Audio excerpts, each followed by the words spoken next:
Guys, welcome back to test coach prime by S Chand. और आज के इस वीडियो में हम कंप्लीट करने वाले हैं वन शॉट में अपना एनालिसिस ऑफ फाइनेंशियल स्टेटमेंट्स। तो हम chapter number 1, chapter number 2 comparative common size along with हम दो रेशियोज भी इसी वीडियो में कंप्लीट कर लेंगे, that is liquidity ratio and solvency ratio. और फिर आज ही थोड़ी देर के बाद हमारी दूसरी वीडियो आ जाएगी जिसमें हम बाकी के दो रेशियोज कंप्लीट करेंगे। एंड प्रोबेबली हमारा कैश फ्लो स्टेटमेंट की भी वीडियो शायद से आज ही डल जाए, तो हमारा पूरा ओवरऑल थर्ड बुक कंप्लीट हो जाएगा। ठीक है, सो चलो let's start with the financial statements of a company. So this is a marathon. तो मुझे पता है कि तुम ये चैप्टर ऑलरेडी बहुत बार पढ़कर आ चुके हो। सो हम इसको इस तरीके से पढ़ेंगे कि तुम्हारे मेजर कॉन्सेप्ट्स भी क्लियर हो जाए और एक थरो रिविजन भी हो जाए, क्योंकि अब टाइम है रिविजन करने का, ना कि फुल डे एक चैप्टर में लगाने का। इसी के साथ साथ मैं आपको बताने आ गई हूँ कि टेस्ट कोच प्राइम के ऑफिशियल वेबसाइट में learn.testcoach.in टेस्ट सीरीज में तुम्हें प्रीमियम मॉक टेस्ट मिल रहे हैं और ये प्रीमियम मॉक टेस्ट की वैलिडिटी 5 मंथ्स तक है। ठीक है, तुम इसे अभी परचेज कर सकते हो। इसकी ओरिजिनल प्राइस ₹499 है, बट अगर तुम मेरा कूपन कोड FAHIMA50 अप्लाई करोगे तो तुम्हें ये सारे मॉक टेस्ट सिर्फ ₹199 में मिल जाएंगे। और देखो, इसमें टोटल तुम्हारे 20 मॉक टेस्ट है, तुम्हें 20 क्वेश्चंस मिलते हैं। ठीक है, उसके साथ ही साथ तुम्हें 30 मिनट्स का टाइम भी मिलता है। एंड फिर अगर तुम देखोगे तो तुम्हारे टोटल 20 मॉक टेस्ट है, तो तुम्हारी एग्जाम की प्रिपरेशन बहुत ज्यादा अच्छी हो जाएगी विद दीज मॉक टेस्ट। तुम्हें इनकी वीडियो सोल्यूशन लेक्चर्स भी मिल रहे हैं, प्रॉपर आंसर्स भी मिल रहे हैं। तो वेट क्या कर रहे हो, एग्जाम 2 दिन बाद है, ये मॉक टेस्ट परचेज कर लो। 499 का आफ्टर डिस्काउंट FAHIMA50 लगाओगे तो तुम्हें 199 में मिल जाएगा एंड तुम्हारी प्रिपरेशन बहुत नेक्स्ट लेवल हो जाएगी। सो बिल्कुल भी ये मॉक टेस्ट मिस मत करना। इतना ही नहीं, ये तो बस अकाउंट्स के मॉक पेपर्स है। अकाउंट्स के मॉक पेपर्स के साथ साथ तुम्हें यहाँ पे मेरी इकोनॉमिक्स के भी मॉक पेपर्स मिल जाएंगे। ठीक है, इकोनॉमिक्स के भी mock papers and business studies के भी मॉक पेपर्स। तो अगर तुम्हें ये लेना है तो अभी के अभी परचेज करो, लिंक्स डिस्क्रिप्शन बॉक्स में along with the coupon code apply करो and get it for 199। Let's start. Financial statements होते क्या है? Financial statements are a summary of accounts of a business enterprise. Financial statements summary होते हैं किसके? Accounts के, एक एंटरप्राइज के, एक ऑर्गेनाइजेशन का समरी की ऑर्गेनाइजेशन काम कैसा कर रहा है। Like balance sheet, income statement, cash flow statement and notes of account. ये सारी चीजें तुम्हारे को यहाँ पे देखने को मिलती है। अब तुम्हें जो इंपॉर्टेंट चीज पढ़ना है वो होता है, सबसे पहला जो तुम्हारा इंपॉर्टेंट चीज है वो क्या है तुम्हारा? वो है तुम्हारा बैलेंस शीट। अब बैलेंस शीट में ये तुम्हारा इक्विटी एंड लाइबिलिटीज हो गया and this is your asset side. ठीक है, तो सबसे पहले मैं तुम्हें बैलेंस शीट समझा दूं। अब जितना तुम बैलेंस शीट पढ़कर आए हो उसमें तुम कैसे पढ़ते थे? हॉरिजॉन्टल फॉर्म में, लाइबिलिटीज रुपीज, एसेट रुपीज। लेकिन अब क्योंकि तुम थर्ड बुक पढ़ रहे हो तो तुम्हारा ये वर्टिकल ऐसे सीधा चलने लगेगा। ठीक है, सो बैलेंस शीट में तुम्हारी सबसे पहली जो चीज आती है वो क्या आती है? Equity and liabilities. The equity तो समझ आता है, लाइबिलिटीज क्यों आ रही है इक्विटी के साथ? बाबू, इक्विटी का मतलब होता है ओनर्स फंड। इक्विटी का मतलब क्या होता है? Owner's fund. और लाइबिलिटीज का मतलब क्या होता है? Borrowed funds. ठीक है, तो यहां पे तुम्हारे दोनों चीज आ जाएंगे, owners funds and borrowed funds. Equity and liabilities में टोटल तुम्हारे चार सब हेड्स होते हैं। क्या क्या? ये देखो, सबसे पहला जो तुम्हारा आता है वो होता है इक्विटी एंड लाइबिलिटीज। इक्विटी मतलब ओनर्स फंड, लाइबिलिटीज मतलब बोरोड फंड्स। इसमें तुम्हारे टोटल 4 मेन हेड्स होते हैं जिसके अंदर कुछ सब हेड्स दिए होते हैं। सबसे पहला होता है शेयर होल्डर फंड, दूसरा होता है share application money pending allotment, तीसरा नॉन करेंट लाइबिलिटीज और चौथा करेंट लाइबिलिटीज। इसी तरीके से एसेट भी होता है, बट पहले हम लाइबिलिटीज समझेंगे। क्या हमें ये बैलेंस शीट याद करनी पड़ेगी? जी हाँ, तुम्हें ये बैलेंस शीट याद करनी पड़ेगी। ठीक है, share holder fund. Share holder fund का मतलब क्या होता है? तुम अभी shares, issue of shares and debentures पढ़कर तो आ रहे होगे, मैंने नहीं पढ़ाया बट तुम पढ़कर आ रहे होगे। लाइक हमारी भी मैराथन में वो वीडियोस डलेंगी। ठीक है, तो इशू ऑफ शेयर्स में जो भी एक इंसान एक कंपनी का शेयर्स खरीद लेता, अगर तुमने मेरी कंपनी के शेयर्स खरीद लिए तो मेरे कंपनी के शेयर होल्डर बन गए, और उनका जो फंड होता है उसे हम क्या बोलते हैं? शेयर होल्डर फंड बोलते हैं। उसी तरह शेयर कैपिटल। शेयर कैपिटल तुम्हारा क्या होता है? कैपिटल। बेसिकली जो शेयर कैपिटल होता है इसमें तुम्हारा क्या क्या आ जाता है? इक्विटी शेयर कैपिटल और प्रेफरेंस शेयर कैपिटल। ठीक है, इसके बाद तुम्हारे जितने भी तरीके के रिजर्व्स है, general reserve, contingency reserve, workman compensation reserve, securities premium reserve, वो सारा चीज तुम्हारा किसके अंदर आ जाता है? रिजर्व्स में। तो सरप्लस क्या होता है? प्रॉफिट एंड लॉस का बैलेंस। ठीक है। और लास्टली तुम्हारा money received again share warrants, ये तुम्हारे सिलेबस में नहीं है तो तुम्हें पढ़ने की भी जरूरत नहीं है, पर ये होता क्या है, ठीक है। ये बेसिकली होता है कि एक ऐसा पैसा जो तुम्हें शेयर्स के अगेंस्ट में दिया जाता है जो अल्टीमेटली जाकर शेयर बन जाता है, तो बाद में तो ये भी कहीं ना कहीं share capital share holder fund में ही आ जाएगा, लेकिन अभी बस इसे इस नाम से दिखाया गया है। So this is not in your syllabus, तो तुम्हें ये पढ़ने की जरूरत नहीं है, बस तुम्हें इसका नाम याद रखना है। तो इक्विटी या लाइबिलिटीज में सबसे पहला major head share holder fund में क्या क्या चीजें आता है, share capital, reserves and surplus, money received again share warrants, ये तुम्हें इसी फॉर्मेट में याद रखना है। फिर तुम्हारा आ जाता है share application, money pending allotment, तुम्हें ये भी याद नहीं करना है, this is out of your syllabus, बस तुम्हें नाम पता होना चाहिए ताकि तुम एक फॉर्मेट में लिखो। थर्ड तुम्हारा आता है non current liabilities. Non current liabilities में तुम्हारे long term borrowings, deferred tax liabilities, other long term liabilities और लॉन्ग टर्म प्रोविजन आते हैं। अब तुम्हें तो ये सीक्वेंस में याद रखना है, तुम याद कैसे करोगे, तो नॉन करेंट लाइबिलिटीज को याद करने की मेमोरी टेक्निक है एल स्क्वायर डू। अब एल स्क्वायर डू से तुम कैसे याद रखोगे, देखो एल स्क्वायर में तुम्हारा आ गया सबसे पहला लॉन्ग टर्म बोरोइंग्स, एक सेकेंड में कलर चेंज कर लूं ताकि तुम्हें भी एक ब्रीफ मिल पाए। सबसे पहले तुम्हारा आ गया लॉन्ग टर्म बोरोइंग्स और long term provisions, L square हो गया। और डेफर्ड टैक्स लाइबिलिटी में तुम्हारा क्या क्या आ गया, डेफर्ड टैक्स लाइबिलिटी आ गया तुम्हारा डी से और अदर लॉन्ग टर्म लाइबिलिटीज आ गया ओ से, सो एल स्क्वायर डू, ठीक है। इसी तरीके से करेंट लाइबिलिटीज में तुम्हारा क्या आ जाता है, memory technique S square two, S for short term borrowings, S for तुम्हारा क्या क्या हो जाएगा, S for short term borrowings and short term provision. उसी तरह तुम्हारा आ जाता है यहाँ पे trade payables and other current liabilities, तो एस स्क्वायर टू ऐसे याद करोगे, ठीक है। अब चलो एक एक करके समझते हैं। नॉन करेंट लाइबिलिटी में सबसे पहला आता है लॉन्ग टर्म बोरोइंग्स, लंबे टाइम के लिए जो तुमने बोरोड फंड्स लेकर रखे हैं, इसमें तुम्हारा क्या क्या आ जाएगा, डिबेंचर्स, बॉन्ड्स, ठीक है। लंबे टाइम के लिए जो भी तुमने लोन्स लेकर रखे हैं, लॉन्ग टर्म लोन्स लिख लो, लॉन्ग टर्म लोन्स, ठीक है, जो बहुत लंबे टाइम के लिए, तो ये सारी चीज लॉन्ग टर्म बोरोइंग्स में आ जाती है। डेफर्ड टैक्स लाइबिलिटीज तुम्हारे सिलेबस में नहीं है, सो ये तुम नहीं पढ़ोगे, ठीक है, जानने की भी जरूरत नहीं, बस नाम याद रखना कि ये सीक्वेंस में तुम्हें लिखना है। Other long term liabilities, other long term liabilities वो सारे लाइबिलिटीज जिनका basically other long term liabilities है वो, ठीक है, वो एक तुम्हारा होता है लॉन्ग टर्म बोरोइंग्स और एक तुम्हारा होता है other long term liabilities. Other long term liabilities में बच्चों अभी तुमने डिबेंचर्स में पढ़ रखा होगा premium on redemption of debenture, तो ये तुम्हारा अदर लॉन्ग टर्म लाइबिलिटीज में आ जाता है। क्या क्या, premium on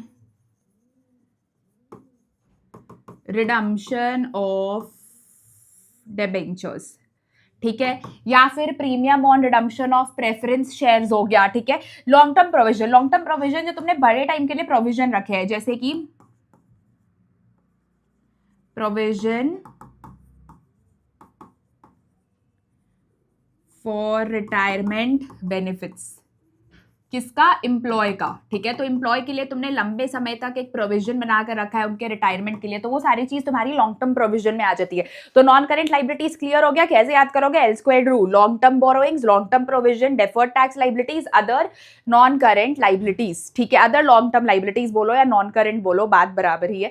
current liabilities, current liabilities को कैसे याद करोगे, एस स्क्वायर्ड टू से, जिसमें सबसे पहला आ जाता है तुम्हारा short term borrowings. Short term borrowings मतलब जो तुमने शॉर्ट टर्म के लिए पैसे लेकर रखे, इस पे तुम्हारा one of the best example हो जाता है short term loans, short term loans, ठीक है, ये लिख सकते हो। ट्रेड पेबल्स तुमने क्लास 11th में भी पढ़ी है, क्या होते हैं तुम्हारे trade payables, bills payable and creditors, ठीक है। Other current liabilities, other current liabilities में तुम्हारे आउटस्टैंडिंग एक्सपेंसेस आ जाते हैं, ठीक है। आउटस्टैंडिंग एक्सपेंसेस के बाद तुम्हारे अनअर्न्ड इनकम्स आ जाते हैं, ठीक है। And last short term provision, short term provision में तुमने जो छोटे टाइम के लिए प्रोविजन बना के रखे, जैसे provision for doubtful debts, provision for doubtful dates, ठीक है। सो ये सारी चीजें तुम्हारी लाइबिलिटीज में आती है। अब मैंने ये सब चीजें तुम्हें लिख कर क्यों बताया, क्योंकि मेन हेड्स और सब हेड्स पहचानने के लिए तुम्हें इनकी ही जरूरत होती है। तुम्हें पूछ दिया जाएगा कि प्रीमियम ऑन रिडम्पशन कहाँ पे आता है, तो प्रीमियम ऑन रिडम्पशन कहाँ पे आता है तुम्हारा, मेन हेड इसका क्या है, नॉन करेंट लाइबिलिटी, और सब हेड क्या है, other long term liability. So this is how main heads and sub heads are done. तो बैलेंस शीट का लाइबिलिटी साइड डन. चलो अब एसेट साइड देखते हैं. एसेट साइड में तुम्हारे एसेट्स के दो ही मेजर मेन हेड्स होते हैं. एक, चलो कोई बात नहीं, नॉन करेंट एसेट और दूसरा current asset. Non current assets में तुम्हारा property, plant, equipment and intangible asset आता है. ठीक है, लैंड, बिल्डिंग, प्लांट, मशीनरी, सारी चीज property, plant, equipment and intangible asset.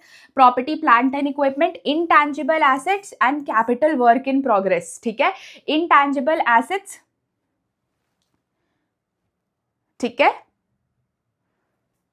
और यहाँ पे लिख लो इंटैंजिबल एसेट्स अंडर डेवलपमेंट. ये चीजें आ जाती है तुम्हारी. ठीक है, तो प्रॉपर्टी, प्लांट, इक्विपमेंट हमें नाम से पता चल रहा है, वापस वही चीजें. इंटैंजिबल एसेट्स तुम्हारा हो गया. कैपिटल वर्क इन प्रोग्रेस क्या होता है बाबू, कि जो तुम्हारा प्रॉपर्टी, प्लांट एंड इक्विपमेंट है वो भी अंडर प्रोग्रेस है, वो बन रहा है. और इंटैंजिबल एसेट्स अंडर डेवलपमेंट क्या होता है, इंटैंजिबल एसेट्स अंडर डेवलपमेंट होता है मतलब कि कॉपीराइट बन रहा है, मेरे कंपनी का गुडविल बन रहा है, अंडर डेवलपमेंट है, पेटेंट बन रहा है. तो ये चीजें हो गई. इसके बाद तुम्हारे आ जाते हैं ये मेन, ये जो ए है ना, property, plant, equipment and intangible assets, इसके अंदर ये चार चीजें आती है, याद रखना. ठीक है, PICI, इसको तुम याद कैसे करोगे, I²PC. ठीक है, तो P से प्रॉपर्टी, प्लांट, इक्विपमेंट याद रखना, I से intangible assets and intangible assets under development, और C से कैपिटल वर्क इन प्रोग्रेस. बस इसको एक सीक्वेंस में लिखना है, ये मैंने तुम्हें याद करने के लिए रखा है. ठीक है, सो A के अंदर प्रॉपर्टी, प्लांट, इक्विपमेंट में ये सारी चीजें आ जाती है. फिर BCDE को तुम कैसे याद करोगे, निडलो. निकलो से याद रखना, निडलो. Non current investments, deferred tax assets, long term loans and advances, other non current assets. अब डेफर्ड टैक्स एसेट्स तुम्हारे सिलेबस में नहीं है तो ये नहीं पढ़ना है. नॉन करेंट इन्वेस्टमेंट्स क्या होते हैं, जो तुम्हारे लॉन्ग टर्म इन्वेस्टमेंट्स होते हैं. लॉन्ग टर्म इन्वेस्टमेंट्स में तुम्हारे क्या क्या आ जाएंगे, ट्रेड इन्वेस्टमेंट्स हो गए, या फिर कुछ अदर इन्वेस्टमेंट्स हो गए, जो तुम्हारे बड़े बड़े इन्वेस्टमेंट्स किए गए हैं. ठीक है, वो हो गए. डेफर्ड टैक्स एसेट्स पढ़ना नहीं है. निडलो का N हो गया, D पढ़ना नहीं है. Long term loans and advances, long term loan the. Long term loan asset में क्या करा है बाबू, जब तुमने किसी को लोन दिया तो तुम्हें उसका पैसा भी मिलेगा, तो उसको हम long term loans and advances बोलते हैं. ठीक है, और अदर नॉन करेंट एसेट्स क्या है, अदर नॉन करेंट एसेट्स ऐसे डेटर्स जो 12 महीने के बाद पैसा देंगे, कुछ तुम्हारी बिल्स रिसीवेबल जो 12 महीने के बाद मिलेंगे, तो कुछ भी पैसा जो तुम्हें आने वाला है जिनका maturity period more than 12 months है. मेच्योरिटी मोर देन 12 मंथ्स, याद रखना. ठीक है, तो निडलो हो गया. अब करेंट एसेट्स, करेंट एसेट्स को 3 पार्ट में याद रखोगे. ठीक है, सबसे पहले CIT और फिर याद रखोगे CSO. CIT सिट्सो, CIT CSO. ठीक है, तो तुम सिट्सो याद रखना, सिट्सो, CIT CSO.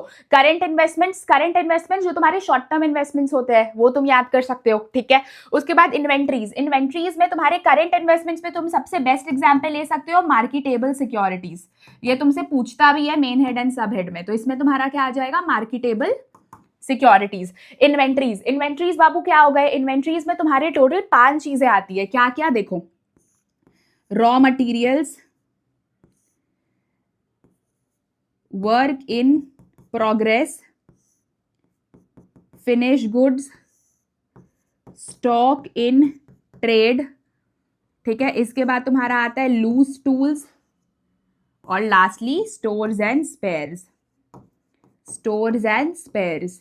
ठीक है, तो तुम्हारे टोटल 5 चीज आते हैं इन्वेंट्रीज में. रॉ मटेरियल्स, जो अभी तुमने रॉ मटेरियल्स लाए, work in progress, raw material पे काम हो रहा है. स्टॉक इन ट्रेड, कुछ सामान बेच रहे हो. फिनिश गुड, सामान बन गया है. लूज टूल्स, कुछ तुम्हारे बेसिकली छोटे मोटे टूल्स है, छोटे मोटे सामान. ठीक है, स्टोर्स एंड स्पेयर्स क्या हो जाते हैं, स्पेयर पार्ट्स वगैरह, जैसे कि फोन का अलग अलग स्पेयर पार्ट मिलता है ना, जो फोन खराब हो जाता है, तो वही चीज हो गई. कैश एंड कैश इक्विवेलेंट्स में तुम्हारे सारे चीजें आएंगे, चेक, बैंक ड्राफ्ट, ये सारी चीज तुम्हारी कैश एंड कैश इक्विवेलेंट्स में आ जाती है. ठीक है, और उसके बाद तुम्हारा यहाँ पे क्या आ जा रहा है बच्चों, इसके बाद तुम्हारा आ जा रहा है short term loans and advances. Short term loans and advances जो तुमने कम समय के लिए लोन्स देकर रखे हैं. ठीक है, तुम्हें कुछ पैसा आने वाला, तो वो short term loans and advances हो गया. अदर करेंट एसेट्स में तुम्हारे प्रीपेड एक्सपेंसेस आ जाएंगे, प्रीपेड एक्सपेंसेस, या फिर कोई अक्रूड इनकम हो, ये सारी चीजें तुम्हारे एसेट साइड में आ जाएंगे। सो क्लियर हो गया।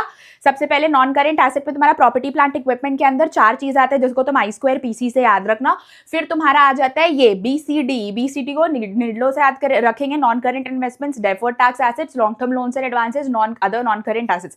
फिर करेंट एसेट्स में तुम्हारा current investments, inventories, trade receivables, ये सिट हो गया। So cash and cash equivalent, short term loans and advances, other current assets, done. तो लाइबिलिटी भी हो गया हमारा, एसेट भी हो गया हमारा, ठीक है। अब पढ़ो और इस चैप्टर में तुम्हें क्या पढ़ना है, इस चैप्टर में और तुम्हें पढ़ना है फाइनेंशियल स्टेटमेंट्स। तो हमने सबसे पहले तो बैलेंस शीट पढ़ ली, ठीक है। अब हमने बैलेंस शीट पढ़ ली, अब हम पढ़ने वाले हैं फाइनेंशियल स्टेटमेंट, ठीक है। अगेन फाइनेंशियल स्टेटमेंट्स तुम्हें क्यों पढ़ना है, ये मैं तुम्हें क्यों पढ़ा रही हूँ, क्योंकि जब कंपेरेटिव एंड कॉमन साइज पढ़ोगे तो इन सब चीजों के फॉर्मेट पे वो आता है, ठीक है। ऑलरेडी अभी तक तुम पढ़कर आए होगे तो तुम्हें पता होगा, तो बट अभी तक तुमने इन ब्रीफ नहीं पढ़ा है कि इन चीजों का मतलब क्या है। मैं तुम्हें मतलब के साथ सिखा दे रही हूँ ताकि तुम एग्जाम में ना भूलो, ठीक है। एक लाइक बनता है, चैनल सब्सक्राइब भी कर देना। फाइनेंशियल स्टेटमेंट्स में रेवेन्यू फ्रॉम ऑपरेशंस क्या होता है। तुम एक बिजनेसमैन हो, किसी का बिजनेस भी खरीदने जाओगे तो क्या देखोगे कि उस कंपनी की रेवेन्यू फ्रॉम ऑपरेशंस क्या है, वो अपने सेल से कितना पैसा जनरेट कर पा रही है, तो उसी को हम लोग बोलते हैं revenue from operations. Revenue from operations में तुम्हारा क्या आ जाता है, sale of goods and services plus sale of scrap. बच्चे स्क्रैप भूल जाते हैं पर तुम्हें ये स्क्रैप बच्चों याद रखना है। अब सेल ऑफ स्क्रैप क्या होता है, मतलब लास्ट की बची हुई चीज, जैसे कि तुम थान से अगर कपड़ा लेते हो, किसी का थान कपड़ों का बिजनेस है तो कपड़े ऐसे थान में रोल होकर आते हैं, ठीक है। तो सारा कपड़ा निकलता है मीटर बाई मीटर, लास्ट में थोड़ा सा कपड़ा बच जाता है, तो उस कपड़ा को जो बचा हुआ कपड़ा होता है वो बहुत सस्ते में बिक जाता है, उसको ही हम सेल ऑफ स्क्रैप बोलते हैं, ठीक है। अदर इनकम, ये तो तुम्हारा हो गया रेवेन्यू फ्रॉम ऑपरेशंस की सेल से कितना पैसा आ रहा है। तो फॉर एग्जाम्पल हमें यहाँ पे करंट ईयर प्रीवियस ईयर देखना है, फॉर्मेट यही होगा, particulars note number current year previous year. तुम्हें प्रीवियस ईयर से कोई मतलब नहीं है, ठीक है, तुम्हें बस करंट ईयर से मतलब है। तो अगर हमारा रेवेन्यू फ्रॉम ऑपरेशंस आ गया फॉर एग्जांपल 1,30,000, ठीक है। उसके बाद हमारा अदर इनकम में तुम्हारे और भी तो इनकम्स होते होंगे ना, जैसे रेंट रिसीव्ड, ठीक है, कमीशन रिसीव्ड, ठीक है, कोई भी अगर तुम्हें इंटरेस्ट मिल रहा है किसी लोन पे, ठीक है, बैड डेट्स रिकवर्ड, कुछ भी हो सकता है। अदर इनकम, सपोज ये 20,000 के है, ठीक है। तो तुमने इन दोनों को ऐड किया, टोटल रेवेन्यू निकाला 1 + 2, तुम्हारा टोटल रेवेन्यू कितना आया, 150 आया, ठीक है। ये तुम्हारा टोटल रेवेन्यू आया। इसके बाद तुम इसमें से सारे एक्सपेंसेस माइनस करोगे। अब तुम्हारे एक्सपेंसेस क्या क्या होते हैं, इसको तुम कैसे याद करोगे, इसको तुम याद करोगे CPC, ठीक है। इसको भी तुम 3 सेगमेंट्स में याद करोगे, और फिर यहां से तुम याद करोगे EFD, CPC EFD, cost of material consumed. अब देखो बच्चों, फॉर एग्जांपल मेरा मशीनरी बनाने का बिजनेस है, ठीक है, लाइक मैं मशीनरी में डील करती हूँ, तो वो बनाने में मुझे कितना खर्च आता है उसे हम कॉस्ट ऑफ मटेरियल कंज्यूम बोलते हैं। जैसे कि फॉर एग्जांपल साल के शुरुआत में मेरे पास कुछ मशीनरीज पड़े हुए हैं, वो 100 के हैं, ठीक है। मैंने बीच में और मशीनरीज खरीदे 150 के, ठीक है, और बाद में जो कुछ मशीनरीज बचे वो अब अगले साल निकलेंगे, तो उसको मैं यहाँ से माइनस कर दूंगी, तो ये टोटल मेरा कितना हो गया, 120 हो गया, ठीक है। ऐसे ऐसे करके तुम्हारे बहुत सारे एक्सपेंसेस आ जाएंगे, ठीक है। अब इसको निकालने का फॉर्मूला क्या होता है, इसको निकालने का फॉर्मूला होता है opening stock plus purchases minus closing stock, ठीक है। उससे तुम ये कॉस्ट ऑफ मटेरियल कंज्यूम निकाल सकते हो। अब जरूरी नहीं है कि मैं सारा सामान खुद ही बना रही हूँ। बहुत बार क्या होता है कि मेरा एक क्लोथ बिजनेस है, मैं सारे क्लोथ्स पे डील करती हूँ, बट मैं सिल्क पे डील नहीं करती हूँ, बट कस्टमर को सिल्क की डिमांड है, तो मैं क्या करूंगी, सिल्क दूसरे वेंडर से खरीदूंगी, उस पर प्रॉफिट जोड़ूंगी और उसको बेच दूंगी। उसको क्या बोलते हैं, purchase of stock in trade बोलते हैं। फिर क्या होता है तुम्हारा, फिर चेंज इन इन्वेंट्रीज हो जाता है, ठीक है।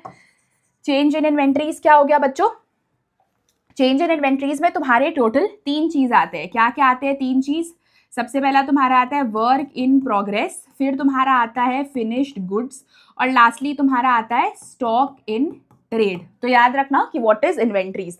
एम्प्लॉय बेनिफिट एक्सपेंसेस, एम्प्लॉय के लिए जो भी तुम बेनिफिट एक्सपेंसेस रखते हो, जैसे इसमें तुम्हारा लीव इनकैशमेंट आ जाएगा, लीव इनकैशमेंट हो गया, रिटायरमेंट बेनिफिट्स हो गया,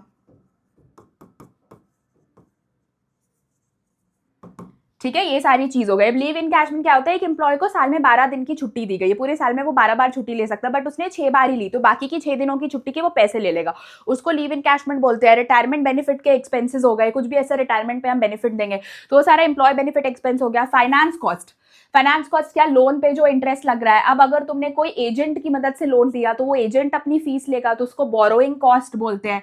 तो इसमें तुम्हारा क्या आ गया, इंटरेस्ट ऑन लोन या फिर बोरोइंग कॉस्ट। ठीक है, बोरोइंग कॉस्ट किसको बोलते हैं बता दिया मैंने। Depreciation and amortisation, depreciation land building plant machinery में लगता है, और अमोर्टाइजेशन सारे इनटैंजिबल एसेट्स में लगता है, जैसे गुडविल अमोर्टाइज्ड, पेटेंट्स अमोर्टाइज्ड। ठीक है, ये सारी चीज हो गई। तो इन सभी की कुछ वैल्यू आएगी, तुम यहाँ पे क्या निकालोगे, टोटल एक्सपेंस, यहाँ पे तुम टोटल एक्सपेंस निकालोगे। फिर तुम निकालोगे profit before tax, profit before tax में तुम टोटल रेवेन्यू में से टोटल एक्सपेंस को माइनस करोगे। देखो 3 माइनस टोटल एक्सपेंस, 3 तुम्हारा टोटल रेवेन्यू है और टोटल एक्सपेंस को माइनस करके एक XYZ अमाउंट तुम यहाँ पे लिख लोगे। ठीक है, फिर लेस इनकम टैक्स, इससे तुम्हें क्वेश्चन में हमेशा एक इनकम टैक्स दी रहेगी, जैसे @ 50%। ठीक है, तो तुम वहां पे 50% माइनस कर दोगे, जो भी तुम्हारा आंसर आएगा वो क्या होएगा, profit before tax, profit after tax, sorry, ये तुम्हारा आंसर हो जाएगा। सो इसी के साथ साथ तुम्हारे दोनों मेजर चीज कंप्लीट हो गए और तुम्हारा थर्ड बुक का 50% सिलेबस भी हो गया। अब थोड़ी थोड़ी हम चीजें पढ़ेंगे, जैसे कि ऑपरेटिंग साइकिल क्या होता है। बाबू ऑपरेटिंग साइकिल ये होता है ना कि मेरे सामान बनाने से लेकर पैसा रिकवरी तक का टाइम पीरियड। जैसे कि मेरा एक वड़ा पाव का बिजनेस, या चलो मेरा एक मशीनरी का बिजनेस है। ठीक है, तो मैंने पहले रॉ मटेरियल्स खरीदे, फिर लेबर लाया, लेबर लाने के बाद मैंने कुछ वर्क इन प्रोग्रेस किया, मतलब सामान बन रहा है, फिर फिनिश गुड्स बना, फिर मैंने कुछ प्रॉफिट रख के माल बेचा, स्टॉक इन ट्रेड हुआ। ठीक है, उसके बाद कुछ डेटर्स आए, तब जाकर मेरा पैसा रिकवर हुआ। तो रॉ मटेरियल्स लाने से रिकवरी तक के प्रोसेस को हम क्या बोलते हैं, ऑपरेटिंग साइकिल बोलते हैं। लिमिटेशंस क्या होते हैं फाइनेंशियल स्टेटमेंट्स की, वो देखो। सबसे पहला हिस्टोरिकल रिकॉर्ड्स, दूसरा अफेक्टेड बाय एस्टिमेट्स। ये हिस्टोरिकल रिकॉर्ड्स पे चलते हैं, मतलब जो पुरानी बाप दादा के टाइम के रिकॉर्ड्स है उस पे ही चलते हैं। Affected by estimates, it leads to window dressing, इससे विंडो ड्रेसिंग होता है। ठीक है, क्वालिटेटिव एलिमेंट्स आर इग्नोर्ड। अब यहाँ पे सिर्फ क्वांटिटी, मॉनेटरी टर्म्स देखे जाते हैं, नंबर्स, क्वालिटेटिव एलिमेंट्स को इग्नोर कर दिए जाते हैं। और प्राइस लेवल जो भी चेंज होता है ना, जाहिर सा बात है कि हिस्टोरिकल रिकॉर्ड्स में चल रहा है, तो जो भी प्राइस लेवल में चेंजेस होगा वो भी इग्नोर कर दिया जाएगा। तो ये लिमिटेशंस है, और ये लिमिटेशंस ना 2 नंबर पे कभी कभी CBSE पूछ लेता है। ठीक है, next, users of accounting information. Accounting information के यूजर्स कौन कौन होते हैं, इंटरनल और एक्सटर्नल। ठीक है, मैं थ्योरी भी पढ़ा दे रही हूँ। यूजर्स ऑफ अकाउंटिंग इन्फॉर्मेशन में मैनेजमेंट में तुम्हारे कौन कौन, इंटरनल में मैनेजमेंट आ जाते हैं और ओनर आ जाते हैं। एक्सटर्नल में share holder, employees, government tax authorities, creditors, investors, financial analyst, public and researchers. But normal theory है। ठीक है, हेडिंग्स एंड सब हेडिंग्स। अब देखो यहाँ पे कुछ कुछ इंपॉर्टेंट हेडिंग्स एंड सब हेडिंग्स दिए गए हैं जो तुम्हें जानना चाहिए। ठीक है, calls in arrear, calls in arrear कहाँ आता है, शेयर होल्डर फंड में आता है, और ये किस में दिखाई देगा, शेयर कैपिटल में। ठीक है, सब हेड क्या है, शेयर कैपिटल। ठीक है, शेयर फॉरफीटेड अकाउंट, अगेन ये भी शेयर होल्डर फंड में आएगा और दिखेगा कहाँ, शेयर कैपिटल। और ये होता क्या है, ऐड होता है सब्सक्राइब्ड कैपिटल में। ठीक है, कॉल्स इन एडवांस हो गया या एडवांस इनकम हो गया, इंटरेस्ट अक्रूड हो गया, ड्यू या ऑन बोरोइंग्स। ठीक है, तो कुछ भी ऐसा है, ये तुम्हारा करंट लाइबिलिटीज में आता है, अदर करंट लाइबिलिटीज। ठीक है, अनक्लेम्ड डिविडेंड, ऐसा डिविडेंड जो अभी तक अनक्लेम्ड है, तो ये करंट लाइबिलिटी में आएगा, अदर करंट लाइबिलिटी। ठीक है, डिबेंचर्स, डिबेंचर्स किस में आता है, मैंने तुम्हें उस टाइम भी बताया था, लॉन्ग टर्म बोरोइंग्स में आता है। देखो लॉन्ग टर्म बोरोइंग्स है, लॉन्ग टर्म बोरोइंग्स किस में आती है, नॉन करंट लाइबिलिटी में। General reserve, securities premium reserve, ये सारे तुम्हारे रिजर्व्स एंड सरप्लस में आते हैं। मेन हेड क्या है इनका, शेयर होल्डर फंड। ठीक है, डन। ठीक है, कुछ इंपॉर्टेंट है जो मैंने तुम्हें बता दिया। देखो इधर भी कुछ इंपॉर्टेंट है, वो देख लो, इससे तुम्हारा मेन हेड एंड सब हेड भी हो जाएगा। ठीक है, चलो बढ़िया। देखो statement of profit and loss, debit share holder fund में आता है statement of profit and loss. ठीक है, कहाँ पे आता है, रिजर्व्स इन सरप्लस पे आता है। ठीक है, पब्लिक डिपॉजिट, पब्लिक जो कुछ डिपॉजिट करती है, bonds, bonds long term borrowings है, नॉन करंट लाइबिलिटी में आ जाएगा। देखो डेटर्स एंड बिल्स रिसीवेबल, किस में आएंगे, debtors and bills receivable trade receivables में आते हैं, और ये तुम्हारा किस में आ जाएगा, करंट एसेट्स में। ठीक है, क्रेडिटर्स एंड बिल्स पेबल किस में आ जाएंगे, क्रेडिटर्स एंड बिल्स पेबल्स किस में आते हैं, क्रेडिटर्स एंड बिल्स पेबल्स तुम्हारे करंट लाइबिलिटीज में आ जाएंगे, ट्रेड पेबल्स में। ठीक है, प्रोविजन फॉर टैक्स, अगेन हम कुछ प्रोविजन रख रहे हैं टैक्स के लिए, ठीक है, तो ये हमारा शॉर्ट टर्म प्रोविजन होता है, current liabilities short term provision. बाद provision for doubtful debts, provision for doubtful debts तुम्हारा किस में आएगा, करंट एसेट्स में आ जाएगा और ये तुम्हारा आता है बाबू अदर करंट एसेट्स में, अदर करंट एसेट्स में, ये कट कर देना ना, शायद वहां पे वो गलत से लिखा गया है, ठीक है। प्रोविजन फॉर डाउटफुल डेट्स मैंने तुम्हें बताया भी था। Loose tools and spare parts, ये तुम्हारा इन्वेंट्रीज में आता है, ठीक है, करंट एसेट में इन्वेंट्रीज के अंदर आ जाएगा। Okay done, perfect. ये है तुम्हारा नेक्स्ट वाला स्लाइड, अनपेड डिविडेंड। याद रखना अनपेड डिविडेंड एक करंट लाइबिलिटी है और हम इनको अदर करंट लाइबिलिटीज में दिखाते हैं। Premium on redemption of debentures, premium on redemption of debentures, premium on redemption of debenture balance sheet में अगर तुम देखो तो ये तुम्हारी आती है अदर लॉन्ग टर्म प्रोविजंस में। Premium on redemption of debentures अगर तुम देखो तो ये तुम्हारी आती है लॉन्ग टर्म बोरोइंग्स में, अदर लॉन्ग टर्म बोरोइंग्स में, ठीक है, और नॉन करंट लाइबिलिटी में। अब देखो यहाँ पे टीएस गरेवाल में ये अदर लॉन्ग टर्म लाइबिलिटी में दी गई है और एनसीईआरटी में लॉन्ग टर्म बोरोइंग्स में दी गई है, ठीक है। सो अगर तुम दोनों भी लिख कर आओगे तो मार्क्स नहीं कटने वाला है, ठीक है। Interest on calls in advance current liabilities में आता है, other current liabilities. Loans repayable on demand, ऐसा कोई भी लोन, ये तो सावधान इंडिया सवाल लिख लो, ठीक है, क्योंकि ये loans repayable on demand question में पूछता है, तो ये तुम्हारी करंट लाइबिलिटीज में आती है शॉर्ट टर्म बोरोइंग्स के अंदर। याद रखना किसके अंदर, शॉर्ट टर्म बोरोइंग्स के अंदर, क्योंकि हम ये लोन रीपे करेंगे पब्लिक के डिमांड में, ठीक है। कैपिटल एडवांसेस, कैपिटल एडवांसेस किस में आ जाता है, नॉन करंट एसेट्स में, long term loans and advances के अंदर। कैपिटल वर्क इन प्रोग्रेस तुम्हें पता है कि किस में आता है, नॉन करंट एसेट्स में, property plant equipment and intangible assets के अंदर। आउटस्टैंडिंग सैलरी, कि कोई भी सैलरी आउटस्टैंडिंग है, ठीक है, तो ये तुम्हारी क्या हो जाएगी, current liability, other current liabilities. Raw materials तुम्हारे इन्वेंट्रीज में आ जाते हैं करंट एसेट्स के अंदर, ठीक है, done.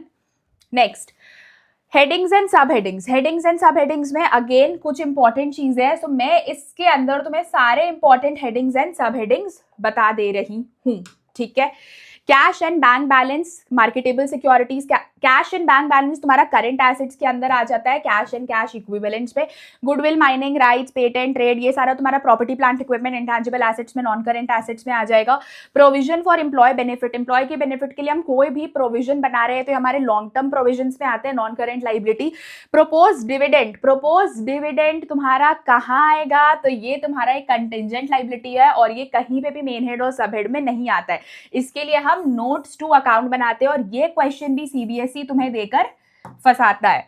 Current maturities of long term debts, कोई भी ऐसे करंट मेच्योरिटीज है लॉन्ग टर्म डेट्स के, ठीक है, तो ये तुम्हारा किस में आ जाएगा, ये तुम्हारा आ जाता है करंट लाइबिलिटीज में, शॉर्ट टर्म बोरोइंग्स के अंदर।